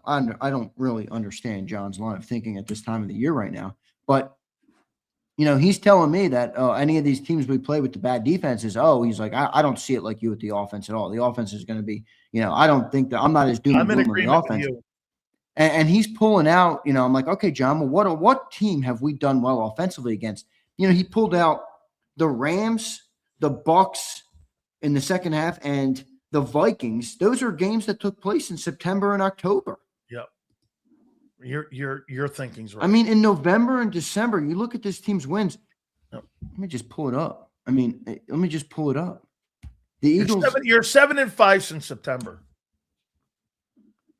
So the Eagles score, the last games, they scored 15 points versus the Bears. They scored 21 versus the Cowboys. They scored 19 points versus the Chargers. They scored 13 points versus the Bills. They scored 16 points versus the Lions. They scored 10 points versus the Packers. Okay. And if you want to parade around 31 versus the Raiders, then be my guest. This team doesn't score versus even bad defenses. The Lions defense is not that good this year. Well, I know everybody loves the weather. John loves the weather excuse. I'm like, that to me welcome is to Philadelphia. Well, Xander, and I brought this up. Well, do you think there's any coincidence the teams that have won the most Super Bowls are bad weather teams, Steelers and New England? They both have 6. They're bad weather teams. They play in. Well, that's where our defense will give us a good chance. I want to show you something here. Okay, so to your point, and it's a great take, by the way. The Cowboys had the 30th ranked defense heading into the final weekend. You split with them. The Giants are 29th. You split with them. The Bears are 28th. You lost to them in a convincing fashion. Here, Get this one. The Lions are 18th. It was like a freaky one-score game. The Rams are 17th. I mean, where in the world do you think you've taken advantage? Look at this. The 30th ranked Cowboys beat you, came back from 21 down. And then get this, the Bears were 28th ranked. Do you really think you took advantage of the 28th ranked defense? No, I don't. And the Bears game is the most, the one that sticks out the most because that defense stinks. I mean, the San Francisco 49ers went up and down the field on the Bears like they weren't even out there. This is why your take on the Niners, and he goes like this. John goes, they're massively flawed, the 49ers. So are the Bears. The Bears have a worse defense than the Niners. Well, this is where I think you can say John is right, is that the Bears are flawed, or the Niners are flawed in that if they're going to play versus a team like the Rams or the Bears like they did last week, they're going to have to get into a shootout because their defense isn't going to stop good offenses. Where we're flawed is the opposite. We don't score points, but we play really good defensively. I think having a great defensive team is a better thing to have in the postseason than having a great offensive team. But, if you get an offense that can score more than 14 does that apply to Vic Fangio too then? Yeah. I mean, I think it's better to have a good defense. Okay, so yeah. Don't you think so? I mean, there's a reason people say defense wins championships. Yeah. Okay. Yeah. Yes, I do. I'm gonna take a look at something here. Who do you think? Not who do you want? If you were an Eagles fan, who would you be rooting for tomorrow night? Because if the Seahawks win, they get the 1 seed, and the Eagles will play the 49ers in the first round. If the 49ers win, the Eagles will more than likely get the Rams in the first round. This is assuming they're the 3 seed. I don't want the Rams in the first round. I think the Rams can go anywhere and win. I think the Seahawks have to have home field to win it all. And I'm talking about winning. Seahawks aren't winning shit. Okay. Well, I mean, I want to see someone go up to Seattle and do that. I mean, listen. Here, look at this. Let's say the Seahawks win. Let's say the Seahawks win tomorrow night. Yeah, I want Niners to win, and I'll explain to you why. Let's say the Seahawks win. Niners aren't better than Seattle. This is what I'm saying, though. No, they're not. They're not. But I think the Eagles match up better with the other ones. If the Seahawks win and they get the 1 seed, first round, the Eagles are going to play the 49ers. Second round, assuming they win, guess who they're going to play? If the Bears handle business and knock off the 7 seed Packers. Guess who the Eagles will play in round 2? They're going to play the Bears, right? No, they're going to play the Rams. The Rams. No, would they? Who would they play? If they're the 3 seed, the 2 seed knocks off the 7 seed. No, the Bears would play the Rams. We would play the Seahawks. We'd play the Seahawks in Seattle. In Seattle because they're the 1. That's not bad. I can live with that. Okay. I'll tell you what. Because then I think the Rams and the Bears will You got to go up to Seattle and win that game? Okay. The Seahawks don't really scare me. I'm not going to lie. The Eagles don't scare me either. I don't either, but I think the matchup is perfect because Darnold will give you some takeaways. That's true. Give you some turnovers. Now, I don't know if Stafford would you rather play a high-powered offense or a great defensive team? Great defensive team. We don't take advantage of bad defenses anyway. So what's the difference? That 49er team's not going to put 30 on that defense. No, I agree. Yeah. But I'm saying if you get a great defensive team like the Seahawks, See, to me, I think the Niners is a better matchup because you know why? I mean, if you have to win a game 21-15, 21-17, more likely to win that way because there's no way San Francisco's putting 31 on you. No, but can they put more than 15? I don't know on that defense. That's why I say it'd be a low-scoring game. Who do you think would score more on the Eagles' defense? I agree with you, but in both areas that the Eagles' defense will handle both of them well. That's right. Who do you think will score more, Seattle or the Niners? I think the Niners would. Boy, I tell you, Seattle's got some receivers, bro. They got some weapons up there, man. Look at David. But you're right. You know what? David calling us the retards, and he's actually wrong. David, take a lap. Go ahead, get a sip of water, and come on back when your brain is working. Alabama douche. You want to play a game here? I'm gonna name you my 10 best Eagles in 2025. I got this from you guys today. I have the 10 best Philadelphia Eagles. Here are my 10 best. At number 10, I've got Jalen Carter at number 10. At number 9, I've got Moro Ajomo. At number 8, I got Jalen Herz. At number 7, I got Jalen Phillips. At number 6, I got Jalix Hunt. At number 5, I've got Dallas Goedert. At number 4, I've got Quinyon Mitchell. At number 3, I got Jordan Davis. At number 2, I got Zach Bond. And at number 1, my boy, White Lightning. There he is. Koopa.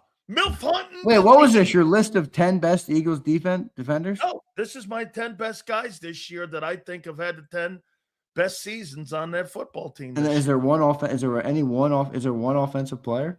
Hertz. Yeah, Hertz Hurts at what, 8? Jalen Hurts at 8. Oh, Goddard at 5. Mike Gill asked, who would be the MVP of the offense this year? Hurts. And that says all you need to know. Yeah, it does. It really does. I heard you trying to fight him. I said, Xander, you just should say that's all you need to know. Because if he's the MVP of that offense, you got problems. Yeah, right. That's right. Who do you think? Give me 5 guys. I don't want to. I mean, you can only go 5 here. Give me 5 players that you thought had a really great year this year. I think you hit some good ones on the head. I think Cooper DeJean, Quinyon Mitchell, Zach Bond comes to mind, but I'd go even before him. I'd go Jordan Davis. You see how Jalen Phillips I like, but he, half a season. Yeah, so do you like the fact I have to give Jordan his love, man? Jordan Davis. Yeah, got to. He's playing good, man. He's matured a lot this year. There's a lot of good there with Jordan Davis. How about more Jomo? I got him. By the way, I don't know. My brain's not firing after the new year here. David, you were right. I just shredded David on the show. He was right. We'd play the Bears. The 1 seed would play the lowest seed. So we wouldn't go to Seattle. Oh, that's right. No, you wouldn't. Yeah. Here's the David, sorry, buddy.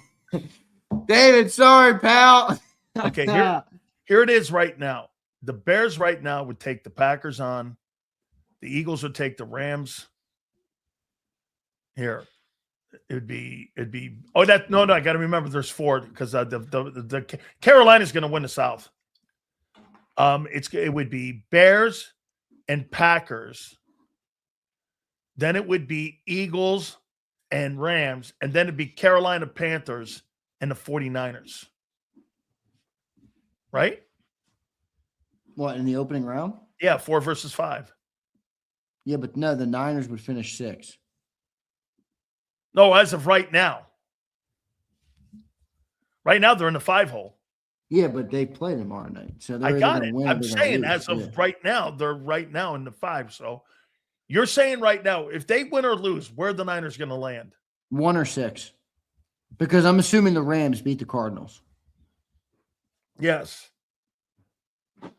So look at the records in the West. You think Seattle wins tomorrow? No. So they would end up. I want them to win. So they would end up. Actually, no, wait. I want the Niners to win because I want them to get the 1 seed because then we won't have to face them. Okay. So then you're going to have Seattle and San Francisco at both 13 and 4, and the Rams are going to be 12 and 5. What a freaking division. Dude, oh, man. 2 13-win teams in one division like you had last year a little bit, but you got a 12 and 5 Rams team. Who, hey, this played out exactly what I said. I said that the 49ers would win the division and have the worst schedule, but the Rams would be the better team, and they're going to be the wild card team. Yeah, look, here, let's do it. All right, let's do it. David, sorry, David. Hate to do it to you, David. Look, week 18. All right. Who wins Bucks Panthers? Does it matter? I think Panthers. Let's just go Panthers. Put the Panthers win. All right, Seattle, San Fran. Who you got tomorrow night? It's in San Fran. Yep. I'm taking Seattle. All right, Seattle wins. All right. Let's say the Rams win because they're going to beat the Cardinals. Yep. Eagles win. Bears, Lions. Lions. Ooh, well, that's a big switch because then we'd get the 2 seed. You think but look at San Fran. Let me show you something. If San Fran loses, though. Wait, Dan Campbell, being as aggressive as he is, you don't think he's going to go out there and play his ass I off? do. I agree with you. I think the Bears could lose that game. I think the Bears are the better team, though, so they're going to win. But I think the Lions are going to try and win. But if you put the Bears, you see how it changes. And if the Rams win and the Niners lose, look who's the 6th seed. 49ers. But why wouldn't you play your best effort in a game where you could be the 2 seed and gamble that? Because it's not all in your control. That's the problem. Well, at least take care of your own business, though.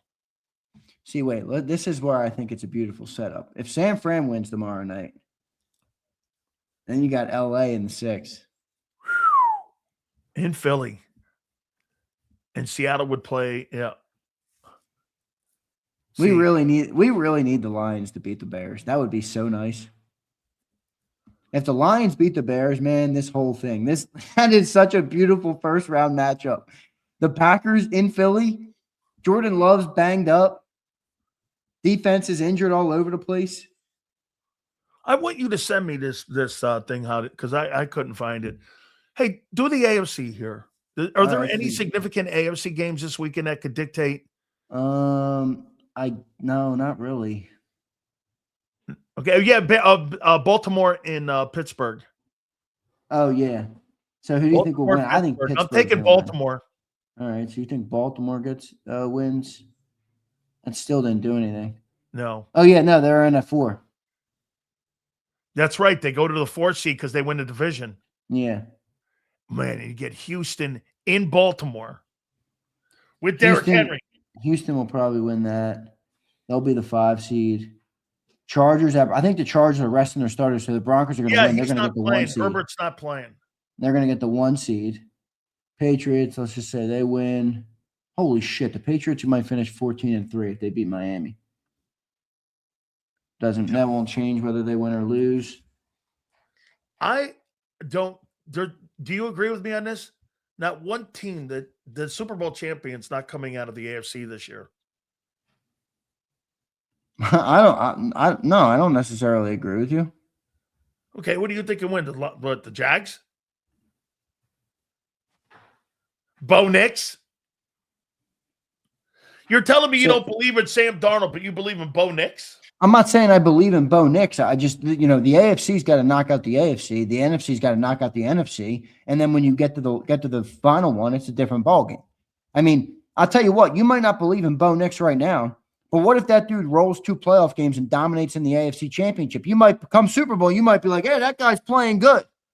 I'm just saying, let's see what happens. The AFC I don't care about until later because it's not in our playoff picture.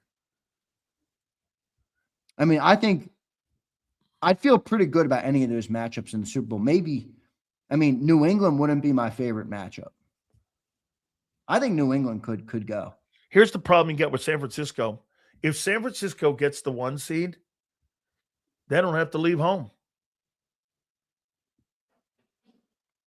Remember, when the Bucks won, they don't have to leave home all the way through the Super Bowl. Remember when the Bucks won? Dude, they're going to win that game tomorrow night. Hey, remember when the Bucks won the Super Bowl? They weren't division champs. They had to go on the road because New Orleans won that. Let me look up. Are the Lions resting starters this week? No way. I bet you Golf plays. No way. No way. Wow, I just typed in Lions news, and the first thing that came up is the first deadly mountain lion attack has happened in Colorado since 1999. A woman was killed by a Colorado mountain lion. Wow. Terrible. All right, let's see. Here's their January 2nd injury report. Anzalone's out. Alim McNeil's out. Panay Sewell is out. Amon-Ra St. Brown is questionable. Coyote Awasika, questionable. Yeah, so Panay Sewell being out's big. Alim McNeil's big. Golf's and playing. Alex Anzalone. Golf's playing. Golf is going to play, yeah. Gibbs is playing. Gibbs is playing, yeah. Jack Campbell's playing. Yep, Jack Campbell's a good player. Okay. That your boy, wide receiver 2, he's playing. Right? Jameson Williams. Yeah, he's playing. Yeah, Sewell's hurt. Yeah, well, so the Lions they're not sitting people. They're going to try. Yeah. Bro, you don't go for it 57 times and fucking not play your guys in the final game of the year. But this is where the business comes into it, you know? Yeah, it does. It does. Like, or is the GM or the owner saying, hey, I don't give a shit what you want to do, Dan, you know? That's right. That's right. Because remember, the other advantage for the Lions is this. If they lose, they'll have a fourth place schedule next year. They'll go 13 and 4 next year. Yeah. They'll be like the Niners this year. Yeah. All right. I had to do it to you, and I waited to the very end. What'd you make of your boys yesterday in the Rose Bowl? Oh, I'm surprised we waited till the end. You know, Sills, I can't remember the last time that you come out of a game for Alabama and you're out coached, you're out physical, you look like you were out talented. You know, by the way, let me first start here. I'll get to Alabama. I will eat my crow on Curt Cignetti. All right. I was up here and a lot of it was Bama fan fueled, but I said I thought he was maybe reading his own headlines. I thought he was getting maybe too much praise too early. I didn't know how good their schedule was. I said they didn't play that many great teams. Are they going to be ready for this many good teams in a row? Credit to Curt Cignetti. That team was not only well coached, they were so exceptionally ready to play that game. They didn't give a rat's ass about the Rose, but about any of the hype or the hoopla, the mystique of the Bama team. I thought that was a great question. A lot of credit for that team. A lot of credit to that coach. A lot of credit to that quarterback. I think Mendoza's awesome. So credit to those guys. They played well. They fought hard. I think they have an awesome shot at winning the national championship, and I was dead wrong about that. On the Bama side, we look like what I think Bama fans feared would happen when Nick left and you hired a Pac-12 coach. I mean, have you ever seen a Bama team get bullied like that? I mean, dude, it's 31-3, and the guy is still running right by him. Like, it almost looked like they were, they weren't even trying out there. I mean, so Bama got outclassed, out physical. So you ended up 10-4 and 1-1 in the playoffs. Yeah, it's brutal year. That's the worst playoff loss in the history of the program. I like how you're talking because that's how I would look at that too. Yeah, it's brutal. If I was 10-4 and I was 1-1 in the playoffs, that's a failure season. Yeah, that's a failure for Alabama. Yeah. Remember, dude, they had a good recruiting class and everything. So do you think that guy goes into next year? What happens if he gets out and it's wobbly again like it was a year ago? You think he's in trouble? I think he could be approaching Brian Kelly territory in terms of, you coach at Alabama, your expectations are high. If you lose 3 games next year, it's going to be ugly. But I think, I think the quarterback is a problem too. That Ty Simpson kid is not it. I thought he played so well early in the year, and now he looks like I was shocked they benched him. I was shocked. He doesn't know what to do out there, Sills. There's just too much pressure on him. The other part about that Bama team that everybody can see if they watch any Bama games is football for 100+ years, as complex as people will make it, some of the stuff stays the same. Alabama cannot run the football. They couldn't run the football all year long. Crazy. That guy, Jam Miller, when he got hurt, I mean, even when he was back, he wasn't the same. They can't run the ball. Couldn't establish the run. Couldn't do anything. And that's why their offense has been so stagnant. And I'll give you one other thing. It made me wonder about Eagles because, I watched an offense that sputtered and sputtered and sputtered, and they were able to get a win in round 1 of the playoffs. And ultimately, they got by a team that was disciplined, physical, and played their game. Will the Eagles get got with the bad offense? I don't know. I think the Eagles' defense is much better than Bama's defense, so it's different. But it did make me wonder: will the bad offense of the Eagles get got like the bad offense of Bama did? I have an Eagle topic here for you in a second, but first I want you to tell me who you think this is. Guy's football team went 10-3 this year. He threw for 3,163 yards, 26 touchdowns, and 7 picks. He ran the ball for 400 yards and 10 touchdowns rushing, 44.3 yards a carry. You know who that is? In college. Is it? It's not Trinidad, is it? It's Arch Manning. They finished Texas had a tough schedule. They finished 10-3. He threw for 3,163, 26 touchdowns and 7 picks. He ran the ball for 400 yards rushing, and he had 10 rushing touchdowns. So he accounted for 36 total TDs. Wow. Yeah, Arch had an all right year. You know, I think it was almost a good thing that everybody kind of counted them out, kind of let him fly under the radar and find himself a little bit. You know, I think he's going to have a good year next year. Do you think he comes back and makes his way back up to the top pick in the draft? Maybe. It depends what he does next year. It depends what he does. But I think he could. That's an outstanding year, dude. I mean, dude, at one point in the year, it looked like Ty Simpson was going to be a top 10 pick. Yeah. He fell off a cliff. So it's like, you got to wait and see. I mean, you know, but we're going to find out. We're going to find out. I don't think your boy Carson Beck is going anywhere. No, but I'll tell you what, though, one thing that I will give Carson Beck credit for, and I talked to a guy with the Miami Herald yesterday, and I said this to him. If you paid $4 million for Carson Beck, University of Miami just made $14 million going into the college playoffs. Yep. That investment became worth it immediately. Yeah. He became worth it. Yep. Even through the problems. Yeah. Winning 2 playoff games is massive for your program, dude. Yeah. That's going to open you up to so many more recruits too. I mean, that's right. The landscape of college football is changing, man. It really is quick. The portal opens today. Yeah, I know. Hey, by the way, did you see Jeremiah Smith? How he was hugging all the Miami Hurricane guys because he went to school down in South Florida? Yeah, almost makes it look like the kid was disappointed that he chose because he didn't believe Mario's pitch. I know. That's true. That's true. I got one way to beat the Philadelphia Eagles in the postseason. And I think I may have got this from either John or Mike Gill or you maybe. And I started going back and watching a couple of the games. And I started looking at some of the trends in those games. I'll tell you one thing, dude. If I'm a football team and I'm playing the Eagles, I tell my guys, and if I'm a defensive coordinator, I go, if we win first down, we will beat them. They are terrible when they have to be in 3rd and long. If that team's in 3rd and long and behind the sticks, they can't win. That's the key to beating them. That's the key to getting up on Philly. Because that second half of Buffalo, dude, they were winning first down. Any team that's beat Philly this year on first down with them zone runs that you guys run, that's how you beat Philly. I agree. I mean, good. And in this right here, you're going to be taking on, I'll tell you this, if you have to take on Chris Shula or Robert Saleh, I think Robert Saleh's done a whale of a job. And they also have Dennis Allen up there in Chicago who made that 28th or 27th ranked defense, look like it was a top 5 defense. There's some pretty good coordinators on that side of the football.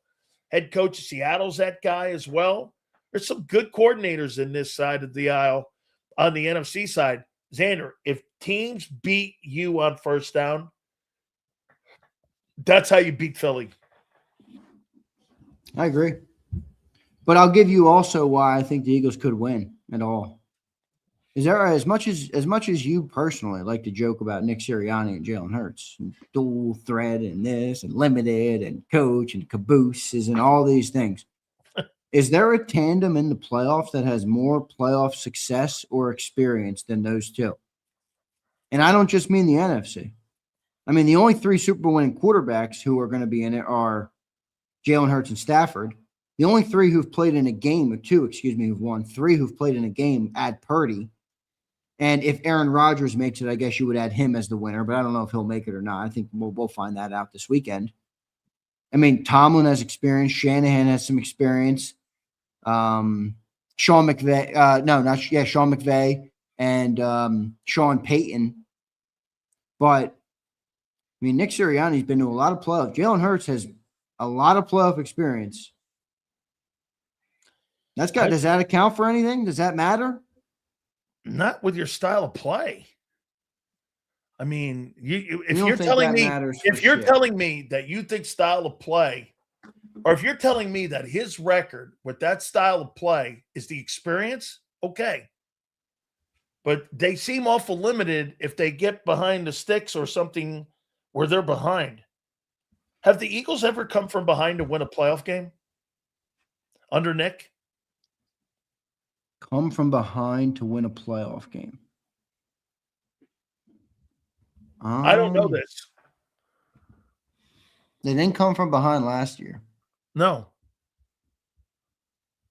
they never came from behind last year. But that's because anybody who's watching the Eagles knows that their formula is get ahead early and then milk it. You got to give them credit. They don't get behind often. No. I'm trying to think of the 22 playoff game. Serriani, intern, did they come from behind versus the Rams last year? I thought they were ahead in that game. They were behind in the Ram game? Eagles-Rams playoff last year? I don't remember that. It's 28-22 final. No, the Eagles were winning 13-7 after one. They were winning 13-10 at halftime. No. It was 16-15 after the third quarter, and they won the game 28-22. Yeah, they never. No way. Do you have to host the NFC Championship to win the Super Bowl? Historically, yes. Eagles have never made the Super Bowl without hosting the NFC Championship game. So, correct. But I think they can break that curse. I got one more for you here before we read these supers and we get our friend Mike North up. You ready? So check this out. You tell me what you make of this one here. You're going to love this. Let me get this here. Let me get these guys. I got it. Here it is. So our favorite website came up with the top quarterbacks the final weekend of the NFL season. This is CBS. Number 1 quarterback, Drake May. Number 2, Matthew Stafford. Number 3, Dak Prescott.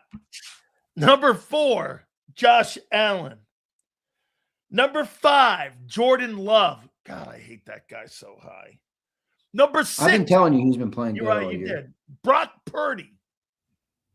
Number 7, Justin Herbert. Number 8, Joe Burrow. Number 9, Caleb Williams. Number 10, Sam Darnold. Number 11, Trevor Lawrence. Number 12, C.J. Stroud. Oh, come on. He's played like shit this year. Number 13, Jared Goff. This ain't my list. I love when Sills does that. Lamar Jackson. Oh, he's been terrible this year. Number 15, Aaron Rodgers. Number 16, this is the best one of them all. Tyler Shuck. What's his name? What's Tyler? They don't have Tyler Shuck above Jalen. Tyler Shuck is 16 and Hertz is 17th. Tyler fucking Shuck. Who made that list? CBS. No, not CBS. CBS, human made it. Right? No, CBS did that. No, who made it?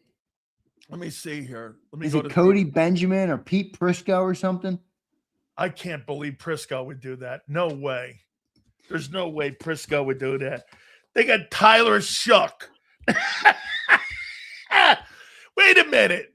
That means Kellen Moore has coached a better quarterback in their eyes than where's this thing here, man? It's Garrett Podell. Is that who you're looking at? Is that the top quarterbacks? Yes. Yeah, dude, this guy's a stiff. Who is this dude? Garrett Podell. Guy looks like a stiff with a pen in his hand. Fucking Tyler Shuck. I saw that. I'm like, come on, man. Tyler. He has played pretty well, but he has. And he's won games. He's won games, man. I think the Saints could be a potential fringe playoff team next year. How about this? If the Saints win, okay, here's what has to happen. If the Saints beat Atlanta, and even if the Bucs win against Carolina wins the division. How you doing? Yep. I think Carolina's going to win. All right, one last one here. What happens when Scanner McKee, 26 of 35 for 265 and 3 touchdowns? What's the headlines on Monday in Philly? Eagles get the 2 seed. No, it is not. No, it is not. We're going into the playoffs. Like, it's not time to like revel about like fucking. Oh, really? McKee, Your dude. city. Oh, okay. No. We're gonna go normally. Go. Hey, it's the Eagles. We won. No. People are gonna be going. If that guy goes nuts and looks like Tom Howie's Brady, gonna be excited because he might be able to snake someone for a 2nd-round pick. How do you know you don't have Tom Brady sitting there at 6 in the 6th round? We don't know that, but we're never going to get to see that here in Philly. Okay. The Patriots would have never got to see Tom if Drew didn't go down. That's right. Remember, just how the cookie crumbles. Famous hit in football is Mo Lewis knocking out. How many Hall of Famers out there never got a chance to show it? Oh, tons. Mo Lewis. Always remember this, Andrew. Mo Lewis knocking out Drew Bledsoe on a Monday night game is why we have Tom Brady. Or they're beating. You got to give Herz more credit for that dude. That dude's I never think that Herz is going to go down. He just knows how to take hits. Strong dude, smart with the way he doesn't take hits. I mean, the way he slides is how all quarterbacks should slide. Before you get hit. Fall on their ass. No. I'd rather have him play the next play than not. Well, that's true, obviously. Yeah. I mean, somebody schooled him well. All right, let's get to these. Fiddlesworth is saying the Crow is marinating and Sills is getting ready for his big meal. Really? We shall see, Mr. Limited Offense. If we get the 2 seed, I'll see you in Santa Clara. Okay. Eagle Nest says, even with all the problems, Eagles get the 2. We're repeating. Jalen is the most experienced guy left and has never lost in the link. I agree, Eagle Nest.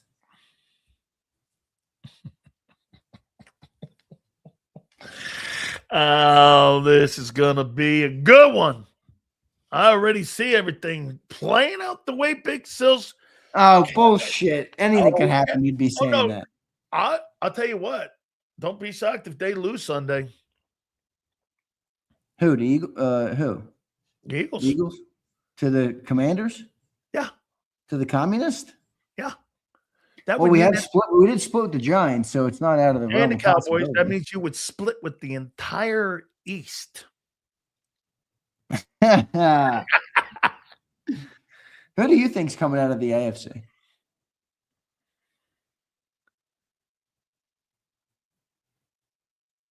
I can't say the Chargers because of the tackle. I think it's Patriots.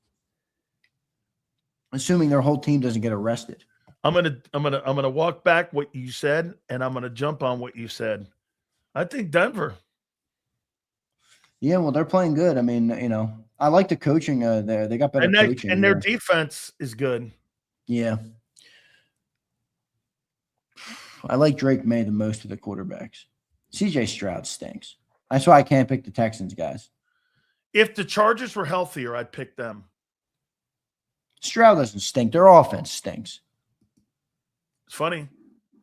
Okay, well, hang on here, man. I mean, he's been to the playoffs every single year since he's been a starting quarterback in Houston. Let me get any love for that. If we win it all, are you shaving it on the post game? My friend. Yes, I will order the wall clippers right to Silio's front door. Let me tell you this, my friend. We don't have to worry about that. Yeah, you do. No, I'm not. Yeah, I have no worries. We need Mike North's team to lose tomorrow. That's what we need, and we'll get the 2 seed. Perez says Big Ben 2.0 is how I see Tanner. Nah, I don't see him like that. Big Ben, Tanner McKee. I hang in there for that one. Yeah. All right, brother. Good show, man. Let's see what happens this weekend. Pretty boring for the Eagles, but it will be good tomorrow night. I can't wait to see Scanner McKee. 26 of 32, 275 yards, 3 touchdowns. And you know what you're going to have on Monday? Mike North will love this. Start Flutie. Start Flutie. You're not getting that bullshit. I'm not letting that happen. Hey, I can't Not wait. If I can help it. Not if I can help it. Bro, all right, so it's a good show. Got you, brother. I'll see you on the pregame show on Sunday, correct? All right, dude. Yes, sir. See you, man. Got you, man. All right, that's my boy there, Xander Krause. We appreciate him. I'll tell you what, man. I got to hand it to Mike. Mike and I are a lot alike here, as is Angelo Cataldi.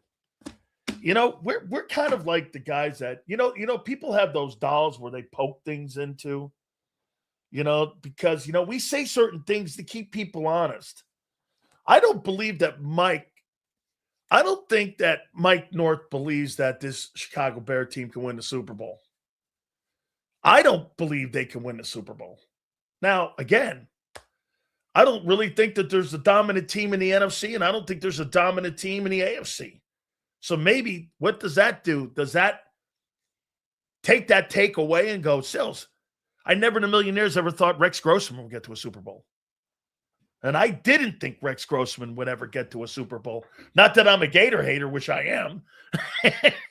Okay, but all right. Without further ado, I can't wait to hear Mike's take on his Bears here.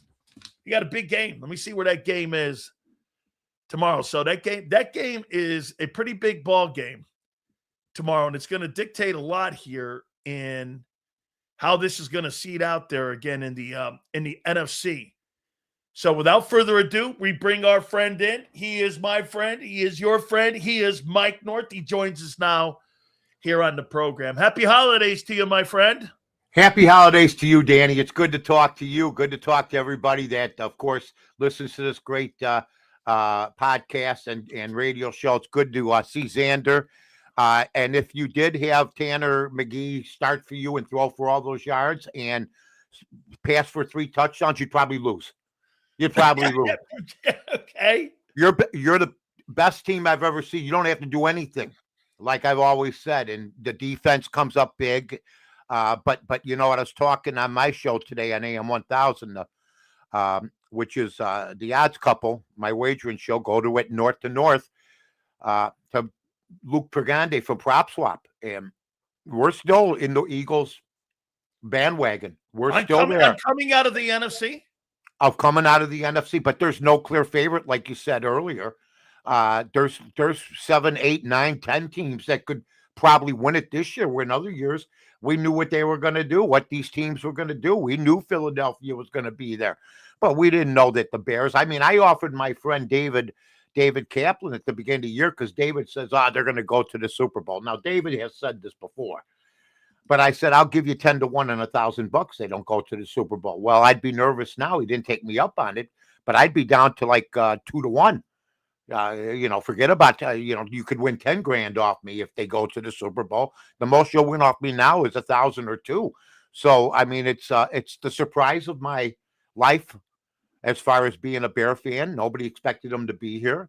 And we're very thrilled. I mean, we think we can beat anybody now, but I mean, you got to get the turnovers as you saw against the last game, and we should have still won that game. So, we got San Francisco tomorrow. We're not afraid of them. And I never thought I'd be saying this, but the Bears are only 3-point underdogs in that game, Danny. And if you told me in week 18 we were going for a chance to get a higher seed and we were going to represent the NFC North, and we were only 3-point favorites against the San Francisco 49ers at San Francisco, I'd go, you're crazy.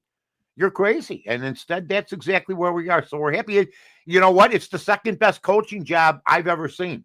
Wow. Well, it was a team that was picked to win 7 or 8. Now, people might go Vrabel, but this team still had about better than Lovey's job when Lovey got that team into the Super Bowl. he got it into the Super Bowl, but not in not in the first year. I Yep. mean, what this guy's Okay, done in the first year. I mean, they got a chance. I mean, you're talking about a team. I mean, Ben Johnson was offered, made $13 million a year. I said he wasn't worth it. He is. I'm still not sold on Caleb Williams. He's a clutch quarterback, though. They've won 6 games with 2 minutes left. He's won more clutch games than a lot of great quarterbacks have already put down.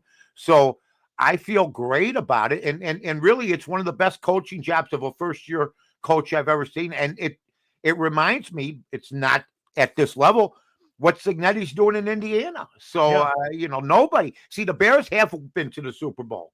And the Bears have won multiple championships. Indiana never did any of that. Okay. They went to the Copper Bowl in the 90s, and won that and made a big deal out of it. So that's probably that one right there. I think the other the other event that I would say in my lifetime that nobody was believed in, that nobody thought would happen, was Miracle on Ice. Yeah. We stood there like this and on a tape delay. This going, we really won that game. Yeah. We really beat the Russians. We beat a professional team, a bunch of 18-year-old kids. Okay.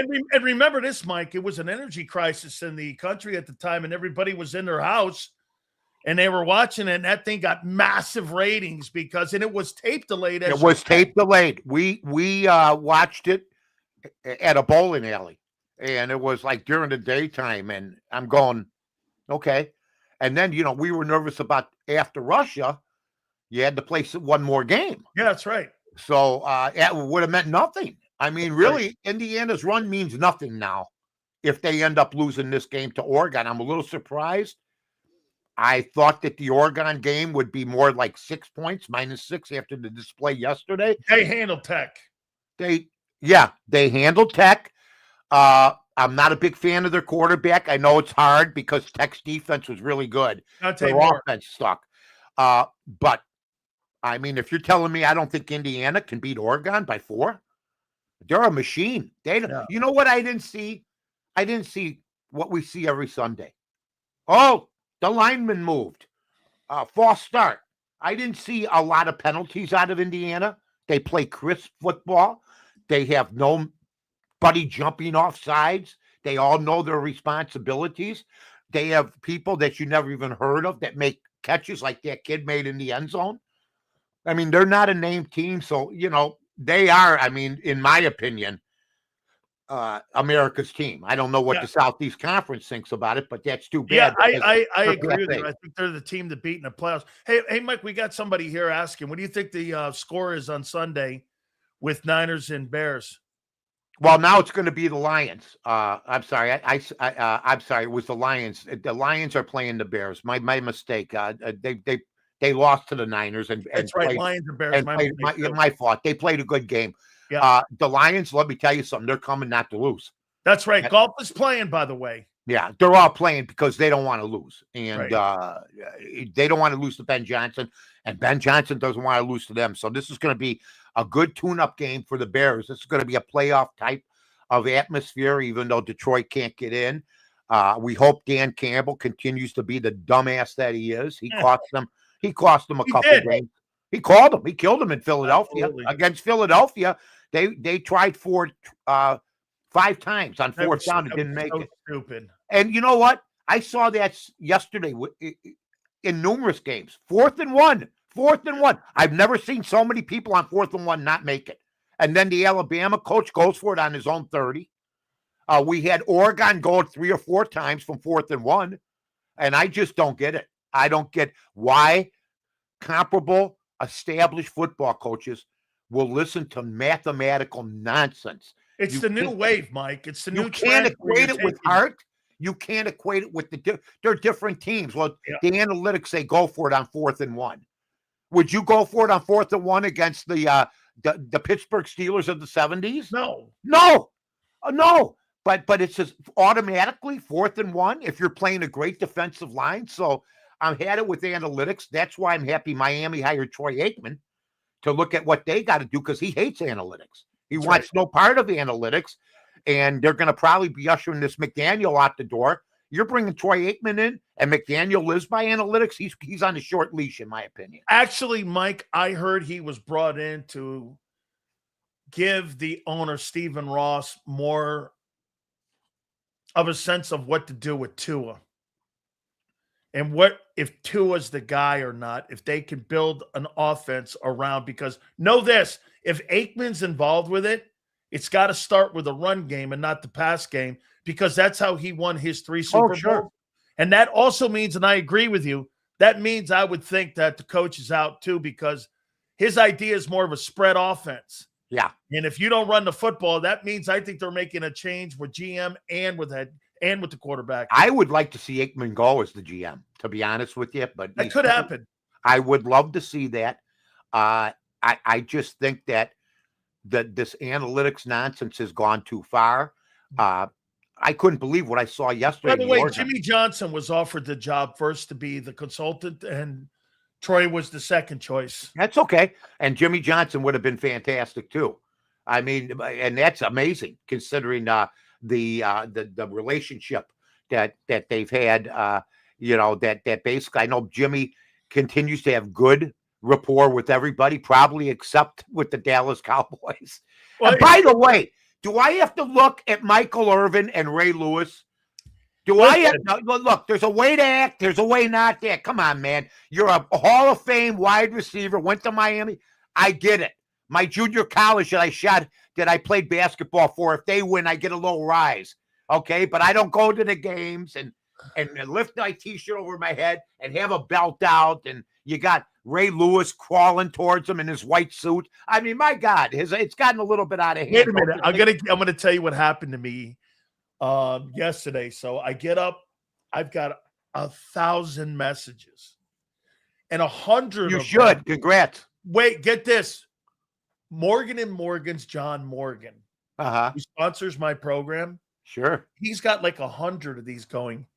Get Irvin off the sideline. You got to. I am sick of seeing that guy.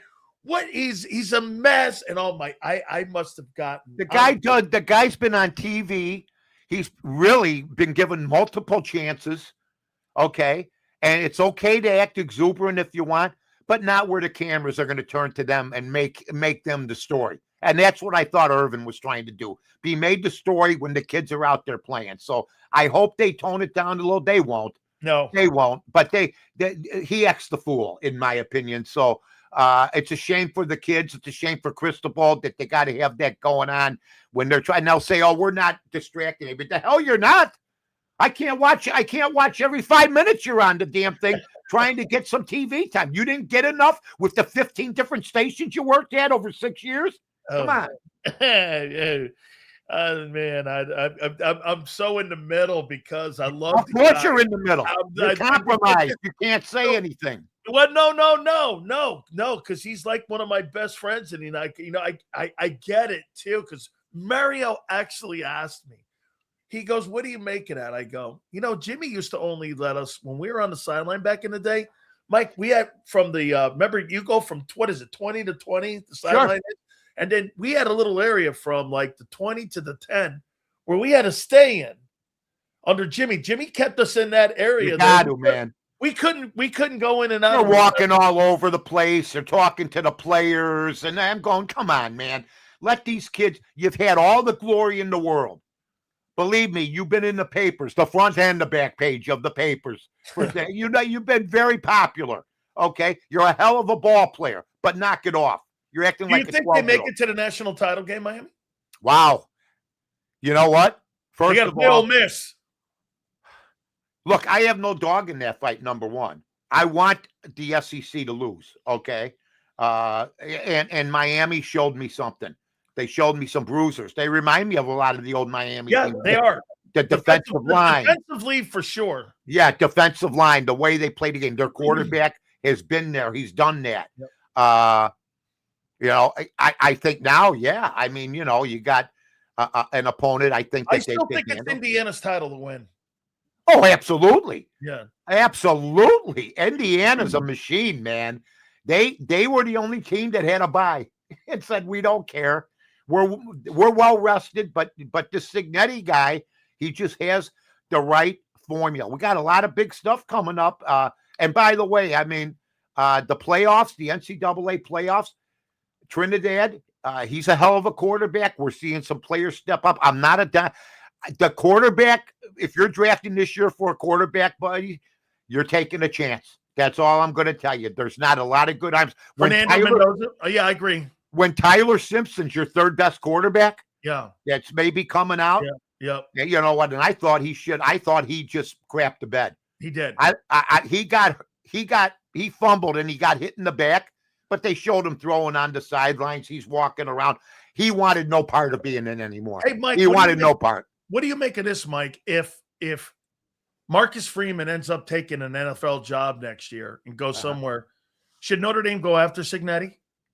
Oh, absolutely. They should go after Cignetti. I mean, but you don't know what he's trying to build over there. I was just thinking about where he coached at James Madison. Madison covered the spread against Oregon, okay? And so they did deserve to be there. They won their league. But he took 12 James Madison guys with him. I know. And if he would have stayed there with those 12 guys and the guys that he recruited, I'm sorry. I mean, who knows what could have happened? But you know what? I don't want to hear that Tulane didn't belong there, or I don't want to hear that this team didn't belong there or that team didn't belong there when Alabama was there. And I was there from the beginning going, they have no business being in there. They lost their championship game. You shouldn't be rewarded for it. And if you have 3 losses, and everybody else has 0, 1, or 2, you should not be in there, period. Remember, it's a TV event, though. And Alabama's had some of the lowest ratings in the playoffs year. The year they played LSU to a 6-3 game or something, nobody watched it. Nobody wants to see 2 schools from the South play as far as the whole country's concerned. I don't think so. And they've always been given the benefit of the doubt, Alabama. I've been fighting the SEC since I got into broadcasting, which is today my 34th anniversary. Mike, by the way, congratulations to you. Hey, thanks. Mike, the guy did win 6 national titles. And he had the opportunity to play for him. Yeah. And when there'd be a 14 playoff, they'd have 2 SEC teams because we heard how tough the SEC is. Yet we'd see in the bowl games in the past years, and you know this as well as I, they didn't always do well in the bowl games. I go, how are they like the NFL, like everybody says, and they're losing to Clemson, or they're getting killed by Clemson? How are they? Because Alabama under Nick Saban lost some title games too. Yeah. To Auburn, to Clemson.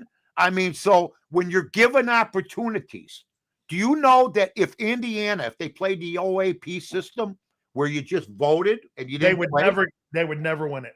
If they were 13-0, they wouldn't get the nod. They would never win it. Right, Danny. They would not. And trust us too here. I've been there for the whole thing. They would figure out a way to give it to Mississippi or whatever, because there wouldn't be no playoffs. So they'd figure out a way to give it to one of the SEC schools instead of Indiana with the undefeated record. Mark my word, they would talk strength of schedule. They would talk who did they play. I mean, you're seeing the same nonsense now. I'm all of a sudden hearing the MVP vote. God, am I in a roll today? I just get up and I'm ready. When you put on the phone, are you coming on? I start getting jacked up early. I put the Brill cream in my hair. Well, not really. But anyway, I am just telling you, that's the way it is. They would figure out a way where the 13, I saw it with BYU. They went undefeated and they didn't get the nod. Period. End of story. And that's the way it's always been. But now it's going to change. And I do know this. Paul Feinbaum, Kirk Herbstreit, Nick Saban, McElroy, Booger McFarland, ESPN, all you guys. You know crap. You know nothing.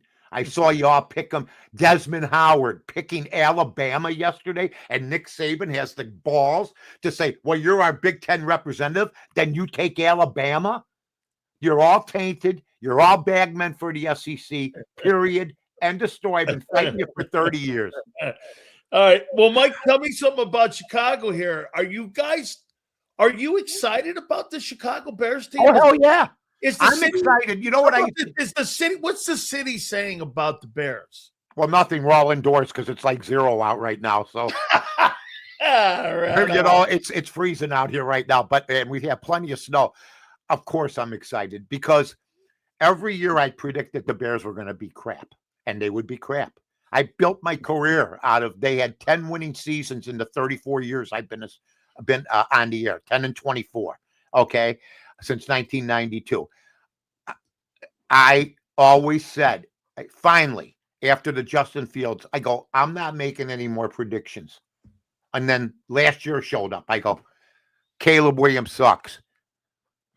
Eberflus sucks. Here we go again. I was right. I said, for now on, show me. Okay. And they showed me. They finally showed me. They finally had a year that I've seen other teams have. A lot, like a lot of NFL teams you didn't expect. Yeah. Like Kurt Warner in the Rams, like when he first broke on the scene. We go, who the hell's this guy? Yeah. You know what I mean? He was bagging like Ray Cerrone. And he was playing in the Arena League with the Iowa Barnstormers. Right. And so they finally showed me. I know we're all excited, but we do know our defense is not that good if we don't get turnovers, as you saw in the last game. They can rip off yards, but Ben Johnson could match the offensive, whoever's on the offensive, calling the signals on the other team's offense. Ben Johnson has matched them. He has matched them. I mean, we're doing like dipsy doodles and flips over our bed. We never did that. We handed off to Peyton and prayed. That's what we used to do. Hand off to Peyton or Sayers and pray. Hope Butkus could cause a fumble. But if we don't get turnovers, whoever plays us will beat us. We have to get turnovers. We give up too many yards. Mike, let's play a game here. I love games. You know that. All right, here we go here then. I always wanted to be a Monopoly piece. I wanted to, like Cam Newton. He dresses like a Monopoly piece, like the guy with the top hat. Hey, Seattle, you buying them or you're buying or selling them? I'm buying them. Why? Because, well, first of all, they're favored this weekend against San Francisco at San Francisco. Brock Purdy's playing, and I love Brock Purdy, and they got McCaffrey playing. They're going to play their starters. I know they've had some injuries, but I go with Sam Darnold, who in 2 years has more wins than any other quarterback combined in pro football. He's 28-6 if he wins this weekend. Right. And I see different teams, Mike. Right. And then I see they're favored. And I keep hearing, well, this guy's had on his third, like Herz, he's on his fourth offensive coordinator. Darnold's on his second different team. And it looks like from right now, it's not going to hopefully all pan out for him. Minnesota made a mistake.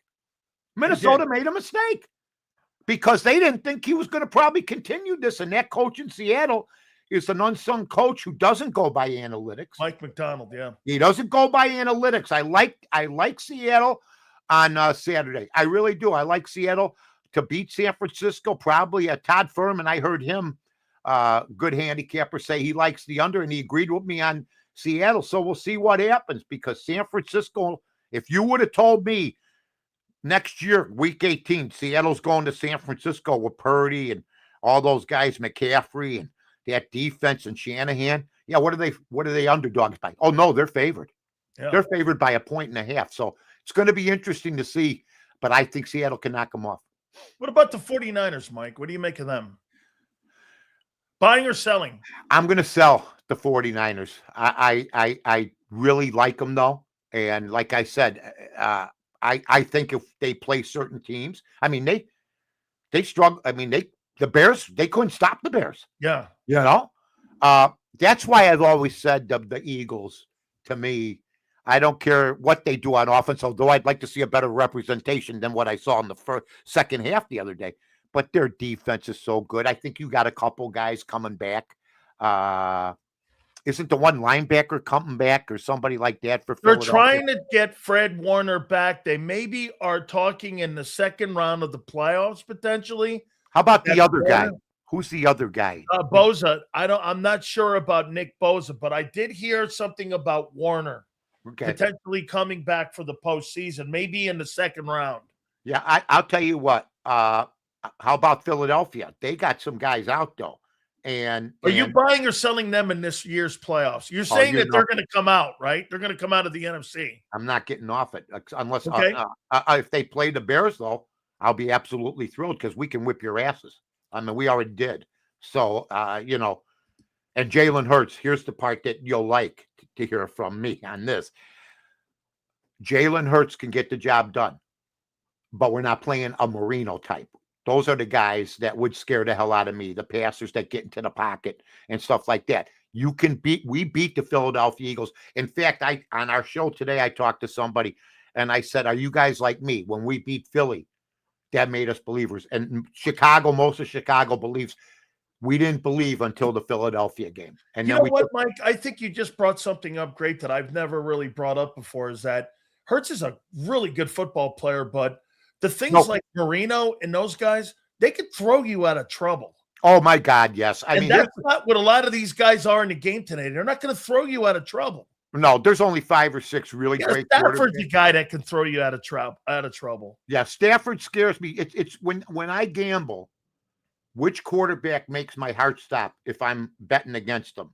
And Purdy does, Stafford does, but not too many more. Caleb Williams doesn't scare me when he's back there. Jalen Hurts is not a Marino guy, but he'll try to get stuff on his. See, when the playoffs start, he'll play with reckless abandon. I believe he'll run if he has to. Yeah. I believe he'll do what he has to do to win. But as far as it's 3rd and 9, and you got Jim Kelly or Marino here, and you got Jalen Hurts and somebody else. No, those guys put the fear of God into your heart. Mike, if I'm going to throw this at you here with the Eagles here, listen, this is the way to beat them. They've struggled so much this year on winning first down. Even the coordinator came out this week, and Kevin Patullo said that, look, a lot of things go south with us because we haven't been able to win first and second down. So the majority of the year, Mike, a year ago, it was always 3rd and short, 3rd and 1, 3rd and 2, 3rd and 1. That's what we have with the Bears. Dominating. That's what we've had with the Bears. It's 3rd and 9. Yeah. Well, Barkley's not having the same year. We've already established that. The offensive line is not having the same year. And I think that they keep force feeding and trying to make the run, go for the run. Part of their game is controlling the clock, and that has been sort of disrupted this year. Yep. But like I said, there's not a whole lot out there to knock Philadelphia off if they get into the playoffs and they get a little momentum. I mean, I still like their team. I like Jalen Hurts, but the quarterback position is garbage right now when you have to go get a guy like Phillip Rivers because you can't find somebody else. You have 32 quarterbacks in the league. They basically have said, you know what, these guys, they're not pocket passers. We might as well let them do what they did in college. Hey, Mike, let me tell you what Bernie Kosar said to me last week. Okay. We had Bernie on. We were checking. How's he doing? Is he doing good? Oh, he's doing good. Great. We've been checking in with him. You know what he said to me? He said the number one thing that is killing today's development of quarterbacks is technology. And I go, what do you mean? He goes, well, when we came to the line of scrimmage, Marino's, the Elways, I didn't have anybody in my I agree. I had to come to the line of scrimmage, and I had to dissect defenses off of stuff that I was taught by my coaches in meetings. And when I came out, I had to apply it. Nobody was in my ear going, hey, it's cover 2, it's cover 3, it's cover 2. And he goes, I didn't have any of that. I would hate that. We all had to figure it out on the fly. I agree. And so he thinks technology's hurting the quarterback. There's no question. That's very astute of him. And he played the position. Look, Terry Bradshaw never gets enough credit. Called his own plays. He called his own plays. Joe Namath, the 1969 Super Bowl. They thought, well, he wants to throw the ball. Called his own plays. They depended on Matt Snell in the running game.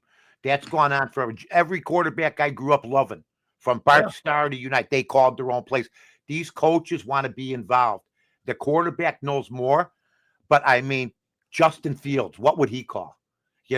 What would some of these guys that are playing now? Justin Fields couldn't have played in the league 25, 30 years ago. No way. There's no way in hell. He'd be a backup to a backup, and a lot of other guys, would not. I think Trevor Lawrence would struggle. Oh, there's no question. I mean, Trevor Lawrence would have been sitting for a year or two, though. They used to sit the quarterbacks. I remember before free agency, there were some tragedies out there.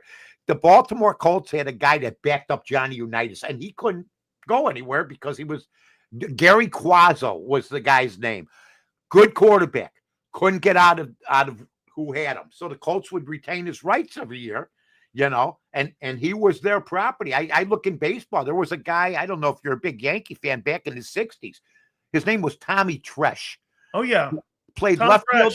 Played left field and caught, but there was no free agency. So he was a lifetime Yankee, and you had to live a lifetime of being a backup. If there was free agency back I'm a massive Yankee fan. he would have made a ton of dough. Johnny Blanchard, all these guys that were backups on the Yankees, they couldn't go anywhere. That's so right. you had to play if you're Hector Lopez, you have to play behind Maris and Mantle. You're never getting off the bench, for God's sake. No. But every year they knew they had employment. A lot of these guys had to go to work during the off season. Yep. See, so it's a whole, like you said earlier, whole different ball game. But the quarterback position it's the worst it's ever been. How about this, Mike? I think you liked something that I posted. I said I love something you post. I think you did. I went like this and said that I think the worst coached position in pro football today is the quarterback position. I liked it.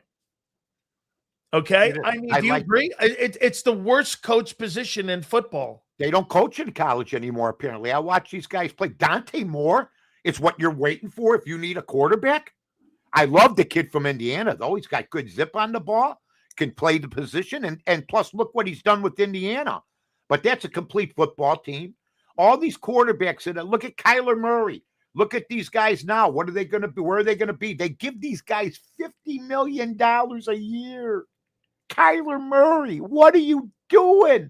Tua, what are you doing? They're not. You got to still. Drake May, why is he successful? Because he was coached and knows how to throw out of the pocket. That's right. He doesn't run all over the place and make plays, which they have to all do. Caleb Williams doesn't. I give him all the credit in the world when he escapes. But the days of guys going back and surveying the field, there's only 5 or 6 guys that can do that now. Absolutely, Mike. Yeah. How about in the AFC? Who do you like coming out of the AFC? Broncos, Patriots, Jags, Texans, Chargers, and Bills, and potentially Steelers or Ravens, whoever wins that game. Well, I like the Steelers in the Ravens game, okay? You like the Steelers? Yeah, I think Lamar Jackson's more hurt than people are letting on. John Harbaugh, I've been on this show. I wasn't on last week. I know that you were doing a different time slot.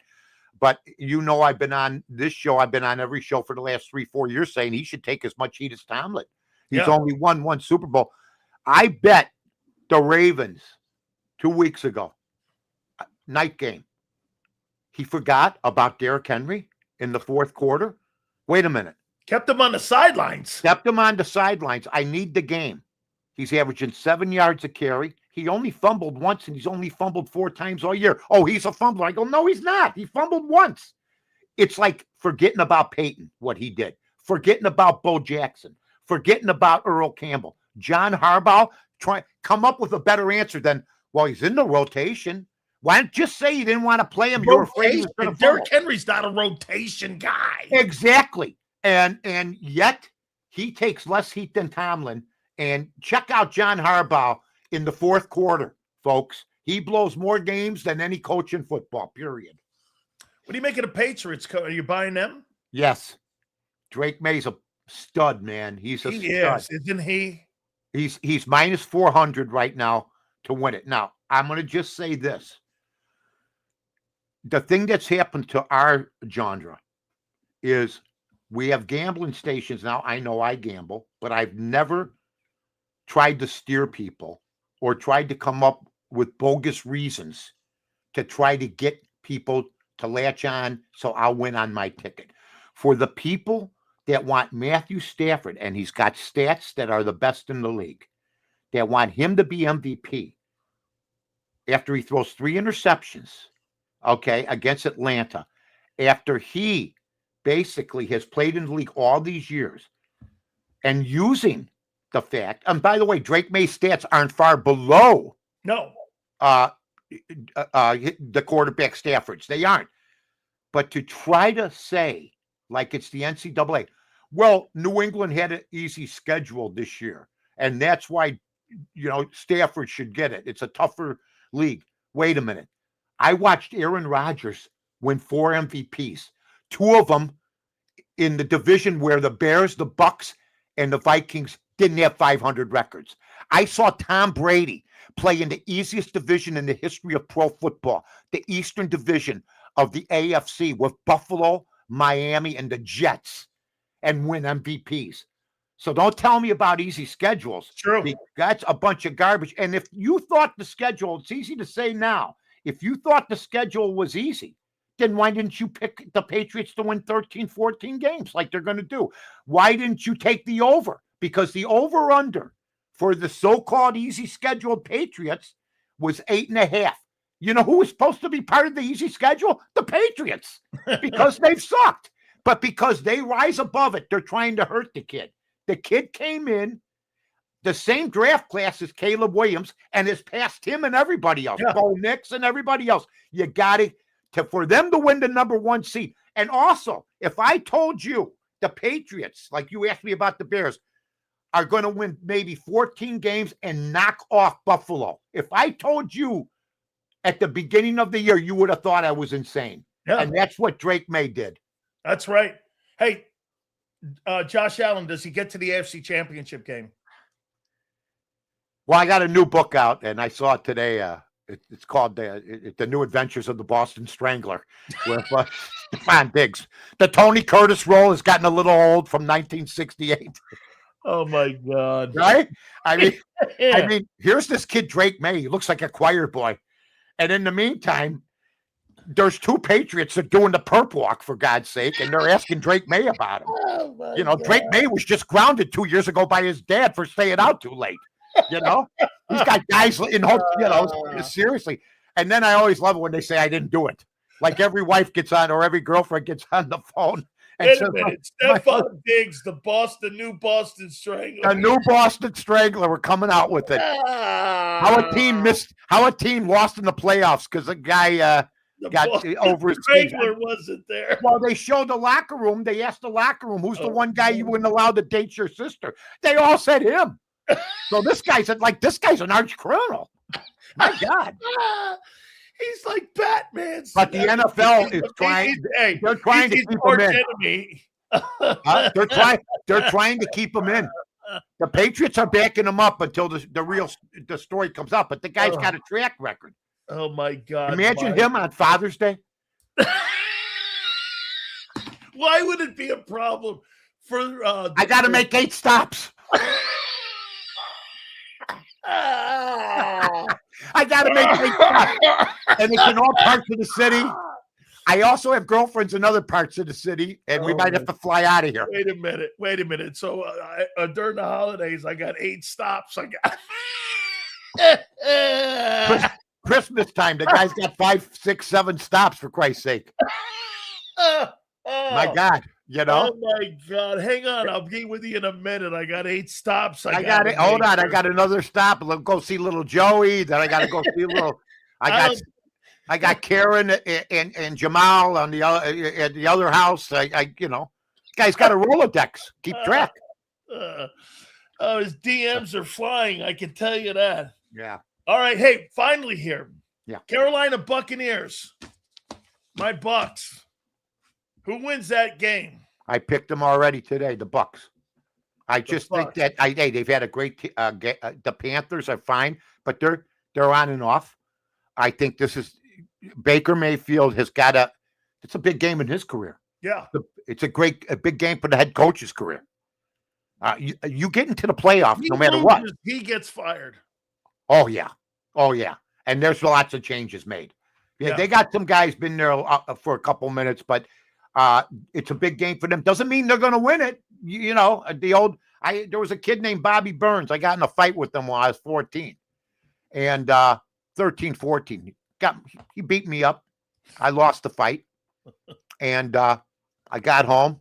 My dad goes, "Oh, what happened to you?" I got in a fight. He goes, what happened? Well, I fought this kid, Bobby Burns. He goes, "Well, what are you going to do?" I don't know. Well, go back and get him. So I took my dad's advice, because I needed to win this fight, and I got my ass kicked again by Bobby Burns. So just because you need something doesn't mean you're going to get it, kid. No, I'm with you here. I got one more here. I want to sneak this in on you. Ready? Okay. Yes, sir. All right. Black Monday's coming. How many coaching openings are we going to have? We already know the Giants, the Giants, the Titans are open right now. So we got 2 gigs there. Do you think the Miami Dolphins will be in the market for a coach? Yes. I think the Troy Aikman hiring, the garbage about the owner wants to have him a value. Well, yeah. And the first thing, Troy Aikman did some Miami games this year, and he did not sound happy when he did it. It seemed like, he sounded almost like an ex-Dolphin sometimes. You know, he must know. Well, no, get this. They offered him to come out of retirement years ago, and he was thinking of coming out of retirement. He was going to go play for the Dolphins, but I think he should. He's batty by now. I mean, he can't even talk without giggling anymore. No, I got it here. Okay, so do you believe? So we got Titans, I got the Dolphins, the Titans, the Giants. I'll give you another one. Atlanta. Raheem Morris, you think? Okay. Well, Atlanta was supposed to be a lot better than they've been. Do you think they fired the guy in Cincinnati? Zach Taylor. They didn't fire Marvin Lewis, and he should have been fired 5 times when he was at Cincinnati. True. So I think they'll look at the quarterback position and say, look, you lose Joe Burrow. You know, that's not your fault. Okay. I think he stays. How about Kevin Stefanski in Cleveland? There's a good shot. He may be gone, but I think that's 50-50. I think that Tampa Bay. They lose. Tampa Bay's another one. I don't know what's going to happen with the Jets. I don't believe in Aaron Glenn. Okay, Aaron Glenn, I agree with you. How about the Arizona Cardinals? Boy, I like that coach. Jonathan Gannon. Yeah, I like Gannon. I like the Indy coach too. But they both lost their quarterback. Yep. I think Gannon might come back. I think he might come back. It's the same type of situation, but you got to straighten out you can't have Jacoby Brissett at times playing as good as the starter you're paying all that money to. So one of those two is going to be gone. How about Pete Carroll? He's gone. And I love Pete Carroll. By the way, it's not his fault what happened, but it's his fault that it happens. He's the head coach. I wanted him for the Bears. And at the time, somebody goes, oh, the other day on Twitter, I always make the same voice for everybody that disagrees with. Oh, hey, you wanted Pete Carroll. I'm sorry. He won 2 national championships in the Super Bowl. Shame on me. Yeah, he's but a great coach. He's a great coach. But sometimes you get dealt a bad hand, and he couldn't dig his way out of it, so he's gone. Do you believe that Andy Reid will be back in, and I'm saying more, this is on him. Do you think Andy Reid will be back in Kansas City? I think the fact that we don't know how big a competitor Andy Reid really is, and I think he's a hell of a competitor. Don't let the fact that he looks like the Kool-Aid pitcher, don't get the big red. All they're missing is the eyes and the mouth on that big red jacket. He could walk around and make extra dough. Don't take it for granted. I think Andy Reid will come back. You're not going out on this note. I think he's going to give it another shot, but he's got to be frustrated. I thought Travis Kelce this year making the All-Pro team was a little rich. I really do. I think there's better tight ends in the AFC now, but definitely. Oh, yeah, he looks like the Kool-Aid jar. Remember the Kool-Aid guy that comes out, the big red pitcher? Yeah, I do. You put the eyes on him, you put the smile on him, and you walk around and you get an endorsement. What's wrong with this guy? Picture. He looks just like him. I remember all he needs is a handle on his right hip. I'm telling you. Mike, tell the folks where they can find you, my good friend. Well, you can find me at ESPN 1000. My podcast is up right now at the ESPN 1000 app in Chicago. You can find me on a show called Somebody Big Just Died on the Barroom Podcast, BARROOM. We just had a great show on Bridget Bardot. Ooh. Bridget Bardot was serious, man. Oh, yeah. She was some serious business. Top shelf. And she was top shelf. She lived to be 91. She had all sorts of she was an animal lover. Yep. She wasn't a friend of the immigrant, if you will, going to France now. Yep. So she had a lot of controversies. So that's good. And like I said, I've been blessed. I'm on with you every week, hopefully. Yeah. If I don't get, I finally decided. You text me every week. If the texts don't come, I'll know I'm gone. No. I'm Fredo. I'm Fredo. I'm going, Mikey. Remember he's talking to him in the boathouse? Yeah. I'll be Fredo, rocking in the chair like this. No, if you hear this, Anthony. Yeah. Anthony, your father wants to take you to Reno. He wants to take Michael to Reno. I'm Michael smart. Wants to take you to Reno. No, I don't want to know. You better start saying your Hail Marys, Mike. In fact, if you don't want me on the show, the day you don't want me on the show anymore, you can call me and say, not happening. I don't want you around my mother. I want a day's notice.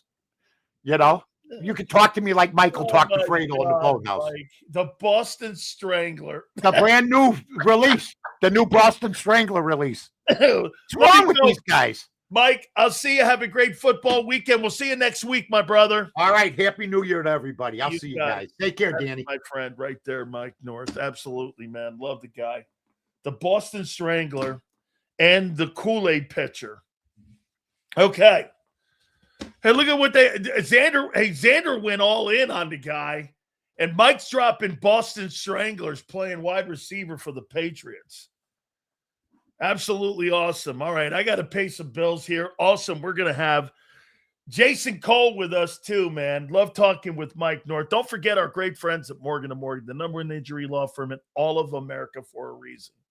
It's because they win. Thousands of attorneys with over $26 billion recovered. Their attorneys will go to battle for you and your family. If any of you have ever been injured on the job, whether you've been injured on the job, in Uber, what have you, they will take your case. And get this, they don't get paid unless you win. This family-run business has been around for over 25 plus years, and they make sure that they take care of you, doing the due diligence that you need to make sure your family's well represented. Do me a favor. Go to forthepeople.com/big sales or pound law 529. That's forthepeople.com/big sales or pound law 529. And do me a favor. You tell them Big Sales sent you. There's a reason Detective Johnson is the gossip king. Oh, did you hear? Jackie and Tom are getting a divorce? Sad. Well, I heard that Ashley had work done on her face? Yeah, oof. Just like there's a reason Morgan & Morgan is America's largest injury law firm. Injured? With over $25 billion recovered for our clients, there's a reason to go big. Bathroom? Okay. Morgan & Morgan, America's largest injury law firm. Oh, okay. Ignite your nights with free live entertainment daily, only at Live Casino and Hotel Philadelphia's Center Bar. 7 days a week, enjoy some of the region's top party bands, performers, and DJs as they take the stage in the heart of the casino action. Great cocktails, live music, and lively moments. It's all happening at Center Bar at Live Casino and Hotel Philadelphia. Visit livecasinophilly.com for more details and the complete list of upcoming events. Must be 21 or older. Gambling problem? Call 1-800-GAMBLER. This is Eric. When he got injured in a car accident, he called Morgan & Morgan. He not only gets a lawyer, he gets trial lawyers like Sam and Jessica, who are in it to win it. He gets his own investigators with briefcases, leather ones. And if you ever have questions, our customer service folks keep things rolling. Injured? We're your army. Morgan & Morgan, America's largest injury law firm. Welcome to the Jet Setters and the High Rollers, to the Shot Takers and the Tastemakers. Welcome to the Viewfinders, the Thrill Seekers, and the Night Owls. Welcome to everything you could possibly want on one 5-mile island. Welcome to the Wildwoods. Book your stay today. In our hometown, we all look out for each other. We go the extra mile to lend a helping hand. Thank you. We step up to keep our communities going strong. And at Independence Blue Cross, we're here to keep you going strong.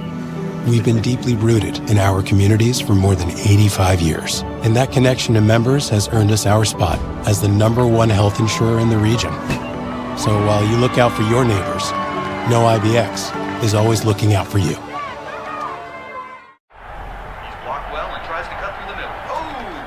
Your gut says Miami is going to win, and you should take the over. Your gut also said your NFT selfies would only go up in value. They didn't. But your head is on Sports Grid and knows the QB is in concussion protocol. The backup has a 45 QBR against the zone coverage. The New York D has the most sacks in the league. So yeah, trust your head. It's smarter to be on Sports Grid. EAGLES. Eagles.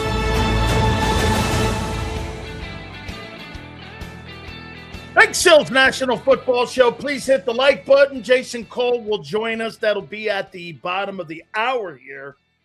And we will talk to our friend about the upcoming games this weekend and also if he's buying any of these playoff teams as well. Dan, did Kelsey calling the protections until 2024 hamper Hertz's development?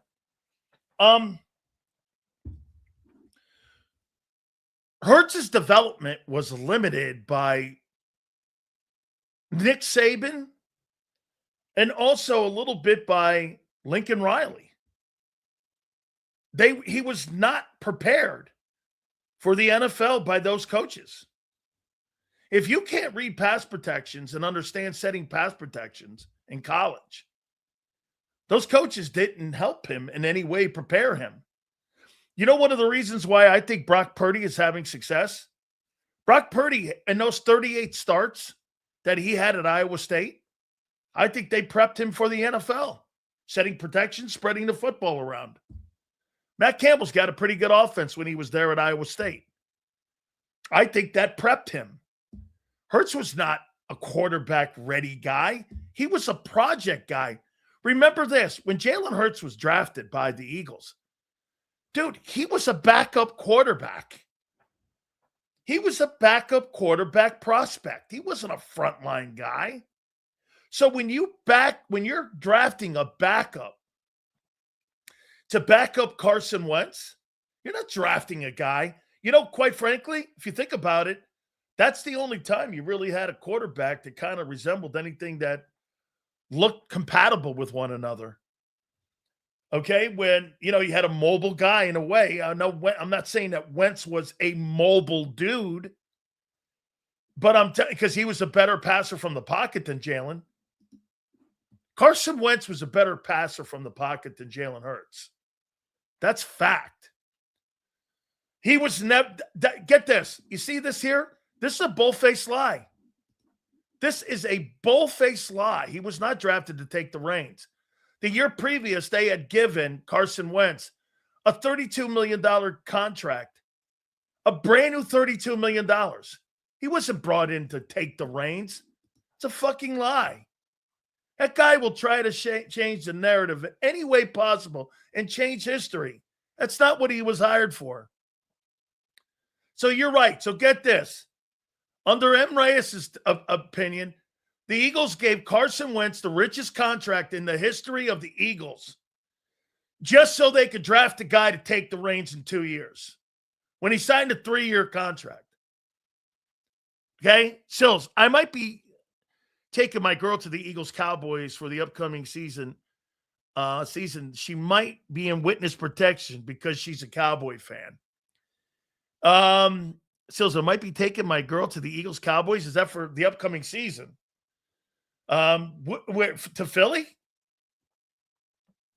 I think that'll be a pretty good game. Remember something, the Eagles, if they lose to the Commanders, they would have split with every single team this year in the division. Wentz was reckless with the ball. Well, the year he won the MVP, he wasn't. I think Carson Wentz was reckless with his body. And I think he had I think Carson had problems in the pocket. He wasn't very good. Tap, tap, tap, tap, tap, tap, tapped his feet, sack, fumble, kick a field goal, bad field position, team would take it in. His problem became in the pocket. And he wasn't very good in the pocket. As a matter of fact, I would make the comment that Jalen's probably better than him in the pocket. Wentz is a better passer. But Jalen's probably better with awareness, more so with pressure than what Carson was. Carson's not very good with pressure. I mean, if you watch him now, he's just, I mean, the year that he won the Burt Bell Award when he was that MVP, and then he finished second in normal MVP. He was great in the pocket. But after that, after getting hit, it kind of went away. Develop Hertz and hope Wentz succeeds. Then trade Hertz. Similar situation with McKee. Ironic. I would say this, though. The one thing that does, Jalen was a second-round pick. Okay? That's a premium pick. You take anybody in the second round, that's a big pick. Okay? Daz deals Dak ranked number 3 this year. Where is Hertz ranked? I have to pull my binoculars out to find him. Dak Prescott, I don't care what Philly 500 says. Dak had a great year this year. Remember something. Dak is asked to do more than Hertz. Most of the quarterbacks in the NFL are asked to do more than Hertz. Get this. Hey, my friend, you don't ever think that Brian Schottenheimer is going to not have Dak Prescott complete a pass in the second half of any football game. And that happened twice this year. Not happening. How Dak plays is how the Cowboys. If Dak can't win games, which this year they were 500, if they can't win games that way, they're not going to win a ton of games. They don't have the defense. And they're going to throw – how many attempts did Dak Prescott have? Here, I'll show you. I'll give you a little – just the difference in approach. Prescott this year threw the ball heading into this weekend 590 times. Jalen threw the football 450 times. I mean, there's going to be more volume in Dallas.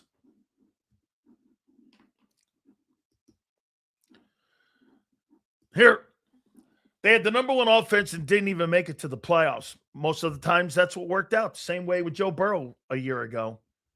In fact, most of your past stat, again, folks, they're trends. They're not stats. Okay? Once again, this guy sees the game as a fan and roots for the Eagles. No problem. He's just not very smart. Jalen came in and earned his spot. Jalen was given the spot. He never earned it. They never had competition for Jalen Hurts. Who? They didn't. He didn't compete for the job. They gave it to him. They moved Wentz, and then they gave it to him. He never earned that spot. Don't make it sound like he beat a guy out. He didn't beat anybody out. Dak Prescott has a passer rating of 91.8 with 1962 and 14 touchdowns and 7 interceptions in 7 games in his playoff career. Okay? Dak is a better quarterback, but not the better team. Correct. Well, then, what the fuck people keep pointing out our pass ranking then? Well, that's your Philadelphia media, too. They actually wanted to trade for Russell Wilson. Had a 3-year contract on the table for him. Russell Wilson voided it. Smart thing, too. Let's see here. They benched Wentz. Yeah, they benched Wentz, and then they benched Hertz for Nate Sudfeld against Washington. Am I right? And that final game with Doug at Lincoln Financial, correct me if I'm wrong, they benched Hertz in the second half and put Nate Sudfeld, if I can remember how the sequence went. Right? They pulled him. Then they put Sudfeld in. Okay? All right?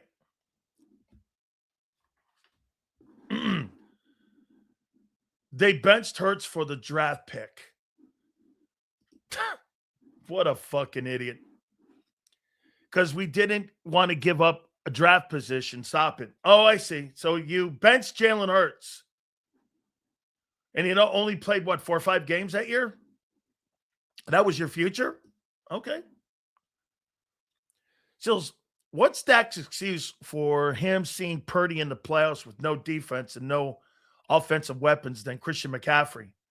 Brock Purdy's a better pocket passer with a better offensive coordinator than Dak Prescott. I told you, Purdy is better in the pocket than a lot of people don't give him credit. Brock Purdy's been to 2 NFC championship games, and he's been to a Super Bowl. Had to lead in one of them, and his defense gave it up. And has done a really nice job over the last 2 months since he's been put back in. Thrown for 4,200 yards. Purdy's got a great postseason record. I think of all the guys in the postseason, Purdy might have the 3rd best postseason record of the quarterbacks in the NFC. Eagle fans and Jalenites have 2 different kinds of fans. Absolutely. Absolutely here. All right. I think it's going to be what I'm going to do. I'm going to do something here with Jason Cole here. And I was talking with Mike North here, but I want to get Jason's thoughts as we go into the final weekend of the NFL and whether or not he's buying some of these teams or not. So without further ado, our friend, hopefully you had a fantastic Christmas and also a New Year's Day yesterday. Our Hall of Fame voter, our friend for a long time, Jason Cole joins us now. How you doing, Jace? I'm fantastic. What's going on, dude? How you doing, bro? I mean, I'm good. How did you think? How did your New Year's go? It's quiet. At a certain age, that's okay. Oh, yeah. Hey, Jace, yeah. That's my favorite type of holiday. Quiet, no one bugging me. Those are 2 things. Sit back, watch a lot of football, do some writing. That's fine. That's fine. I'll go out and have a few drinks tonight.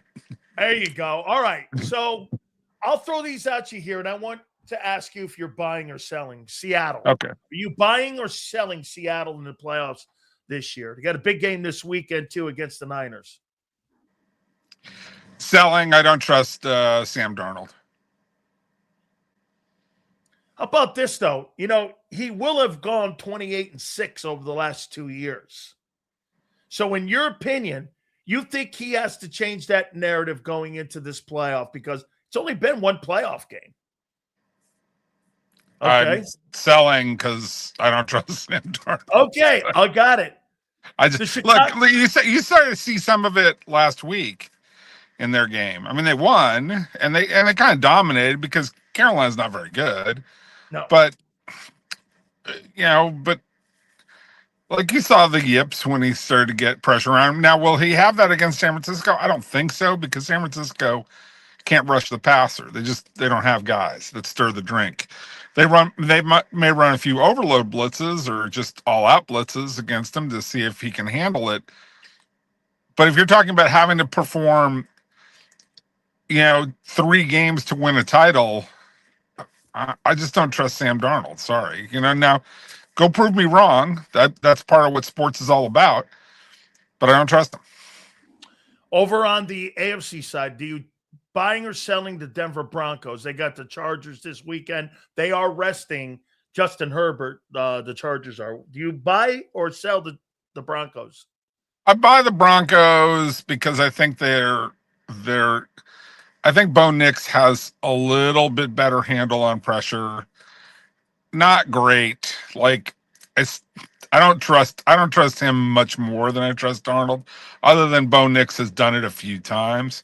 I think Denver's defensive personnel, which hasn't been great over the last 6 games, is still better than most teams in the AFC. So I'll take that and go with it. And I mean, it's just they're okay. They're a number one. They're a number 1 seed. I think they have a better chance to defend the 1 seed than anybody else does.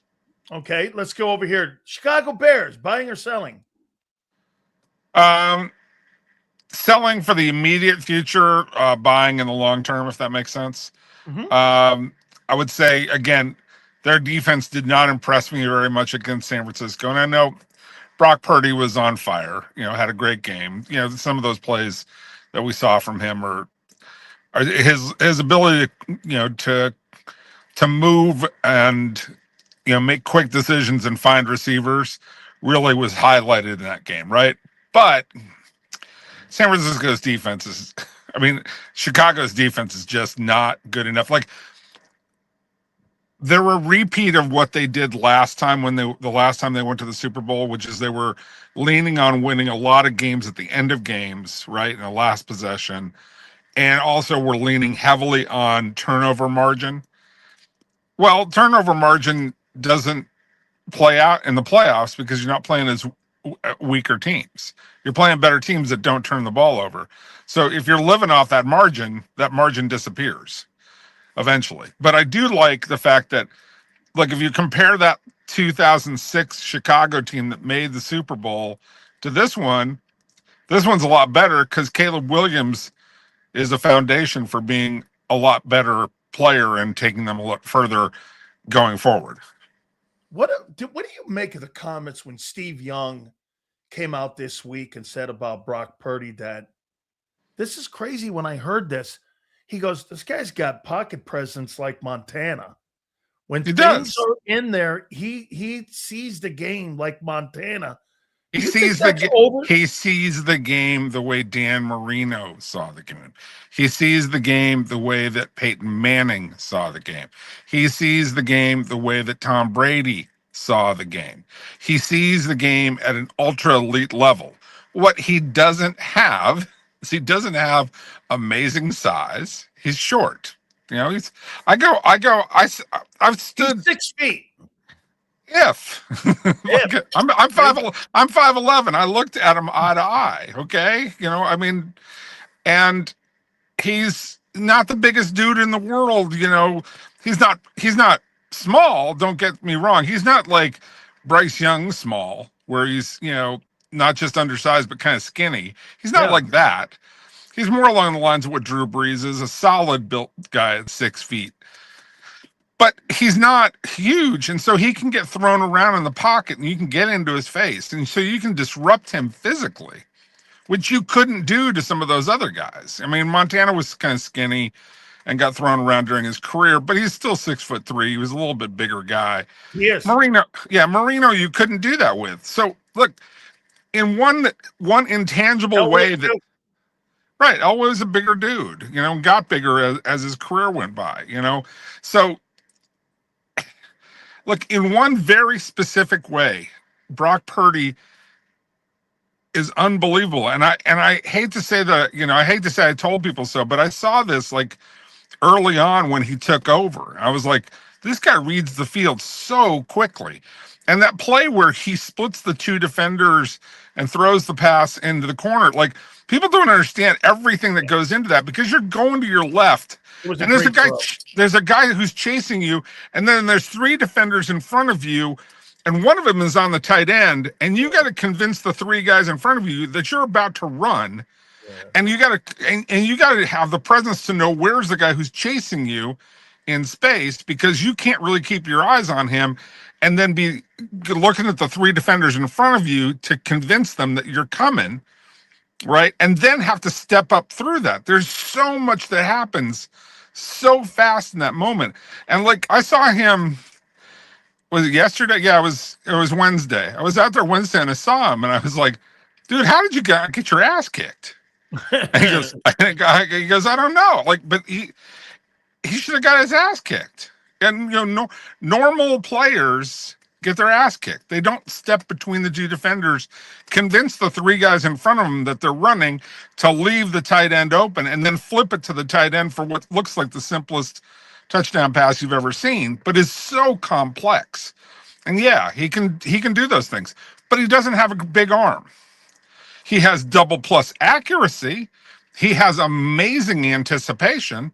He has, the balls like cantaloupes to throw the ball in the middle of the field. And a great play caller. Right. And he got a great play caller on his side, but he's willing to fire the ball into the middle of the field and attack in the middle of the field. And I tell people all the time, you can't live on the edges all the time as a quarterback. You have to, if you really want to be a great quarterback, you have to look right down the middle of the field and say, I'm going to fit a ball in there. And I'm going to force you guys to have to defend the middle, and then I'll come back outside and I'll have some opportunities on the outside. You can't play outside in. You have to play inside out with a true, legitimate passing game, and he allows them to do it. But, he's not Marino. Okay, he's not that guy. He has some of Marino's qualities, has some of Elway's qualities, has some of Joe Montana's qualities. He has some things that allow him to play at a very high level, but it's a very precariously high level because he's just not a big dude, and he doesn't have a big arm. Do you buy the Niners then? Are you buying the Niners? No. Like if you have an honest conversation with their coaches, they'll tell you that they're not very good. Like in their moment, like they'll never admit that publicly, but privately they'll go, we're just not a very good team. Because their defense is missing two major stars, right? And they don't have a pass rush. Like they don't put pressure on the quarterback, and the running game 13-4, man, with it not being a very good team. I look, they're 12-4, but we'll see if they're 13-4. They win this weekend. I get that, but this is not a particularly great year. Okay. And so and they're playing on house money. Okay. And I think that they got to go all out tomorrow to win. Like they can't rest anybody tomorrow thinking ahead to the playoffs, because they need that number one seed so badly, because I don't think they can win 3 straight games, especially not 2 on the road, and by luck get a home game in the last game. There's just no way that they can do that. So I think that they must get the home field advantage, because for them to win 2 games is going to be really hard. What do you make of McCaffrey needing 4 catches, like 110 yards ago, 1K again for the second time? You think he's a Hall of Fame potential guy? Potential. He needs a little work. He just missed a lot of time. Too many gaps in his career? Yeah, too many gaps right now. I mean, look, he's a Stanford guy, and I love him. So, I would love to vote for him. But there's too many gaps. It's sort of like Plunkett. There's too many gaps in the career to say that that's a complete career right now. All right, let me throw this. The Eagles, buying or selling? Buying. Look, I will always buy the Eagles because I just think they have talent. And I'll take the talent. But I will always come back to there are limitations. And if you force, Jalen to try and beat you, and you don't have a good enough running game to take advantage of when they try to force Jalen to beat them. When the defense tries to force Jalen, to make reads, there should be a running game that opens up. They haven't had that complementary piece, partly because of the offensive line, partly because of some of the play calling, a bunch of things that go into it. The defense is, again, Jalen Carter is the Reggie Jackson of that defense, right? Like it. Yeah. I mean, he's the guy who stirs the drink for them, right? Yeah.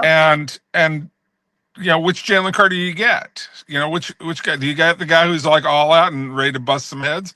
Or do you get the guy who's, wants to spit on somebody in the first play of the game? I mean, which guy do you get? And, we talked about this all season. I love that team. But I see the holes, and they're not playing anywhere close to as well as they were last year, but that's a damn dangerous team. Yeah. How about these teams here? Let me throw this at you here. Patriots, you buying them? Buying or selling? Buying in a weak AFC. I'll buy that. Okay.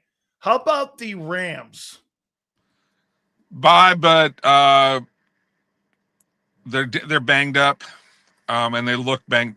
They're banged up. Devontae Adams back. I know, but they look banged. You know what I'm saying? You've seen teams when they look like they need 2 weeks off.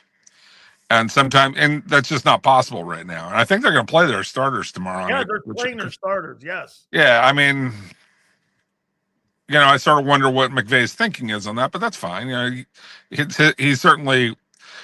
It's certainly, I only wonder about it from the perspective of explain it to me so that I understand what you're thinking. I'm not, oh, I think he's an idiot, because certainly Sean McVay is not an idiot. No. He knows what he's doing. I would just say they look like a tired team, and what they don't have on defense, they've got a lot of really good hustle guys who do some impressive things, right? And things that you say, okay, I can work with that. I can, Verse, I can work with what he does. The linebacker, I can work with what he does.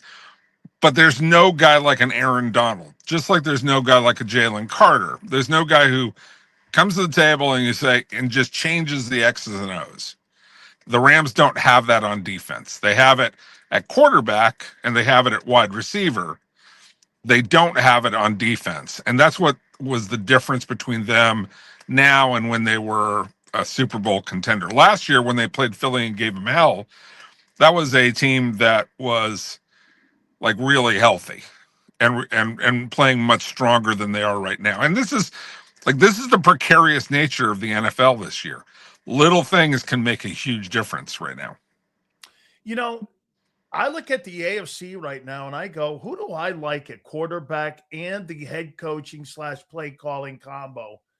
And man, I know that Los Angeles, and I'm talking the Chargers, I know that they're limited in the O-line, but boy, I'll tell you something, Jace.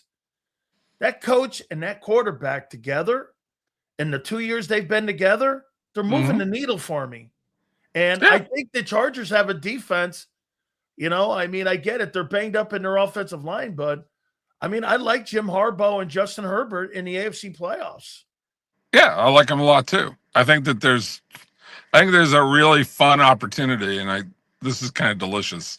As a guy who grew up in Los Angeles and then lived in the Bay Area for a long time, Rams Chargers Super Bowl in San Francisco would be hysterical, right?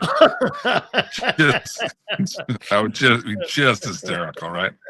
But look, I think that's a distinct possibility. I think the Chargers can get there if they can cover up for, again, their major deficiency is their offensive line is terrible right now.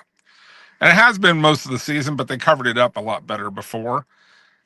But again, I come back to every single team in the AFC, they got some big hole. Buffalo, their defense doesn't show up in a lot of games, right? Their running game is a little bit erratic. They fall behind in games too much because they start so slow, right? So you look at Buffalo and you go, okay, they got Josh Allen, they got James Cook, they've got, they got some tools. They got Deion Dawkins at offensive tackle. They should be a whole lot better than they are, but they're not.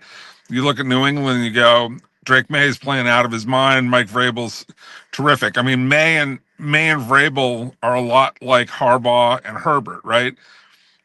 So you look at, but you just say, yeah, but there's some knucklehead stuff going on in New England right now that makes you go, okay, are these guys focused on what they're trying to get done, right?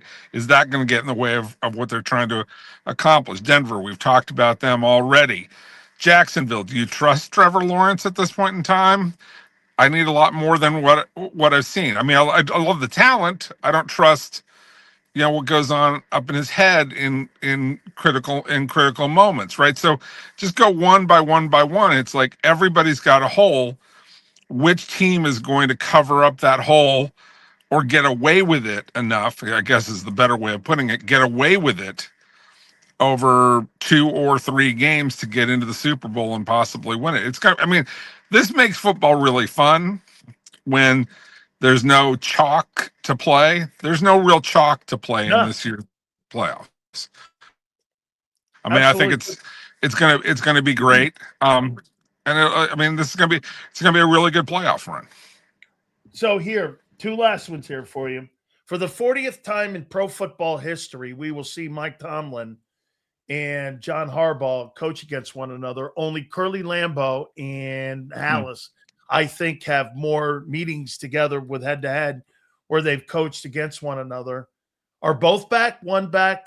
If you had to bet who wouldn't be back as their head coach, who would it be? If you're forcing me to bet, I think it's going to be Tomlin, who wouldn't be back. I really don't see Harbaugh going anywhere.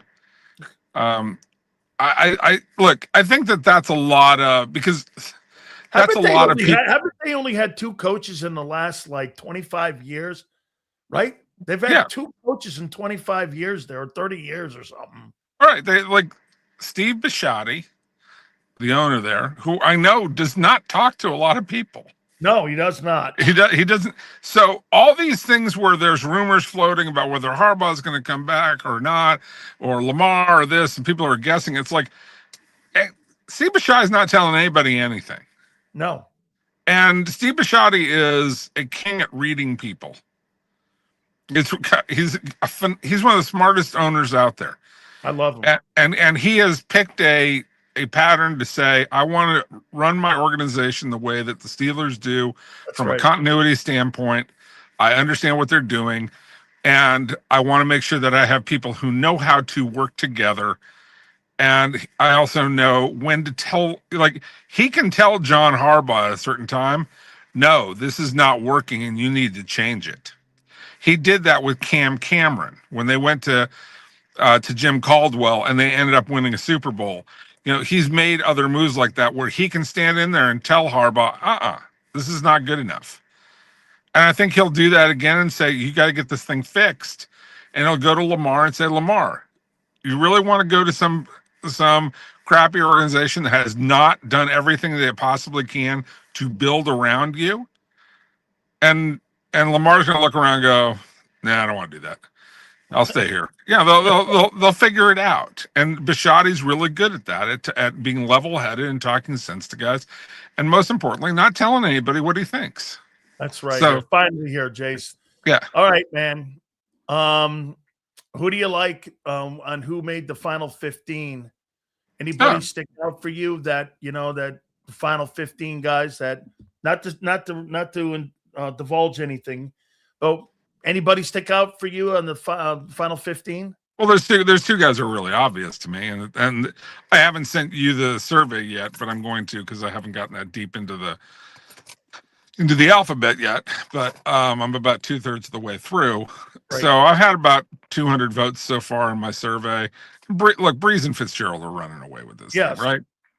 Yeah. My fear, however, is that when you have 2 guys who run away with it, and we've talked about the math before, that probably means that only one other guy is going to get in. And I don't know who that one is because there's a lot of really good candidates. I mean, there's Terrell Suggs who's on there. There's Jason Witten who's on there. There's Adam Vinatieri, right? There's, Eli Manning we've talked about. There's Breeze. There's Breeze and Fitz are getting in. Okay. Breeze and Fitzgerald are getting in. But once you subtract out them, because you figure that they're going to get 95 votes between the 2 of them, which is only going to leave about 155 votes for the other 5 guys. You're not getting 3 in. Well, but they always get at least 3 in, even with the 80% rule. They always say at least a minimum of 3 have to get in. But you have to get 80%. Beyond that, like if you're the 4th guy, you got to get 80%. And the way that the numbers work out, it's almost impossible. And so there's Marshall Yanda's on this, Luke Kuechly. Like there's 5 guys that belong in. Right. I think Kuechly's the most talented of all the players, most accomplished, and Yanda's really close. But Suggs has got 139 sacks or something like that. I think he was always overshadowed by Ed and Ray, because he was a major component on that defense too. Absolutely. So we got guys who deserve to get in, need to get in. Yeah. And I was telling another person the other day, about Eli Manning. I think there's a good argument for Eli to get in, but in the way that the voting goes right now, he'll be lucky to get in 6 years. Yeah, I agree. And if they continue this voting the way that it is, and it's not my rules, it's the Hall of Fame's rules, and I live by them. And I know what they're trying to accomplish, make it, the best of the best, and I respect that. But I think that even the old way, we got 5 guys every year among modern is good. Where I think that we go too far is with the senior class. Yeah. But that's a different argument. I don't want to have that right now. But we have a lot of guys who are really qualified, and there are going to be guys who really deserve a vote. They need a serious vote, like Eli deserves to get to that final 7, and let's make a final decision on him, or whatever the final looks like. And I'm not sure that's ever going to happen for Eli. Not in this system. No way, man. Hey, Jace, have a great football weekend. Thank you, my friend. See you, dude. Be good. You got it.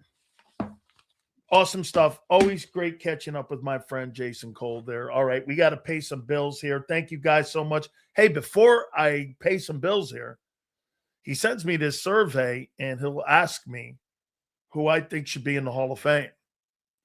And I look at the 15 guys, and I'll tell you guys, I'm going to go Breeze, Fitzgerald, and Kuechly. I think Suggs and Kuechly's the debate. I've had the debate. I get a survey. I got 10 guys who are in the Hall of Fame of 50 voters. And it's between Suggs and Kuechly. And I like both guys a lot. All right, let me pay some bills here. Big Sil's here for Morgan & Morgan, the #1 injury law firm in all of America for a reason. Please do me a favor. Go to forthepeople.com/Big Sills or pound law 529. That's forthepeople.com/Big Sills or pound 529. And do me a favor, you tell them Big Sil sent you. There's a reason Detective Johnson is the gossip king. Oh, did you hear? Jackie and Tom are getting a divorce. Sad. Well, I heard that Ashley had work done on her face. Yeah, oof. Just like there's a reason Morgan & Morgan is America's largest injury law firm. Injured? With over $25 billion recovered for our clients, there's a reason to go big. bathroom? Okay.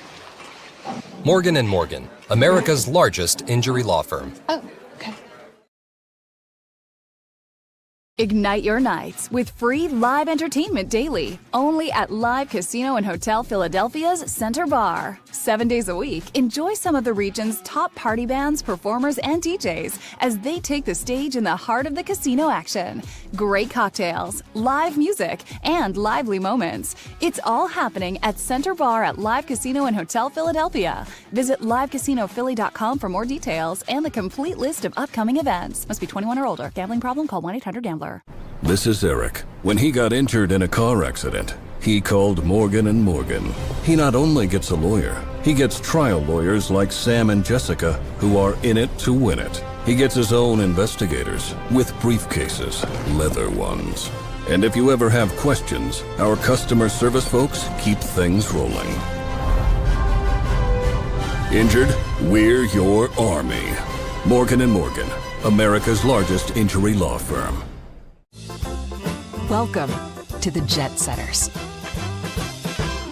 and the High Rollers, to the Shot Takers and the Tastemakers. Welcome to the Viewfinders, the Thrill Seekers, and the Night Owls. Welcome to everything you could possibly want on one 5-mile island. Welcome to the Wildwoods. Book your stay today. In our hometown, we all look out for each other. We go the extra mile to lend a helping hand. Thank you. We step up to keep our communities going strong. And at Independence Blue Cross, we're here to keep you going strong. We've been deeply rooted in our communities for more than 85 years. And that connection to members has earned us our spot as the #1 health insurer in the region. So while you look out for your neighbors, know IBX is always looking out for you.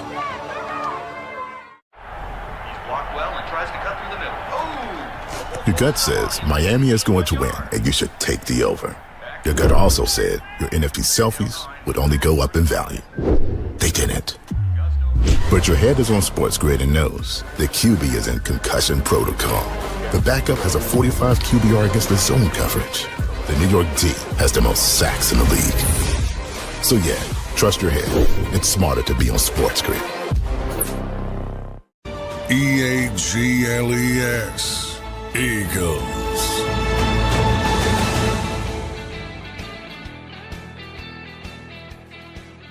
Maybe we'll do a debate on Monday or Tuesday on that. Should we do Luke Kuechly, or Terrell Suggs for the final guy when I submit my Hall of Fame survey question to the Hall of Fame voters.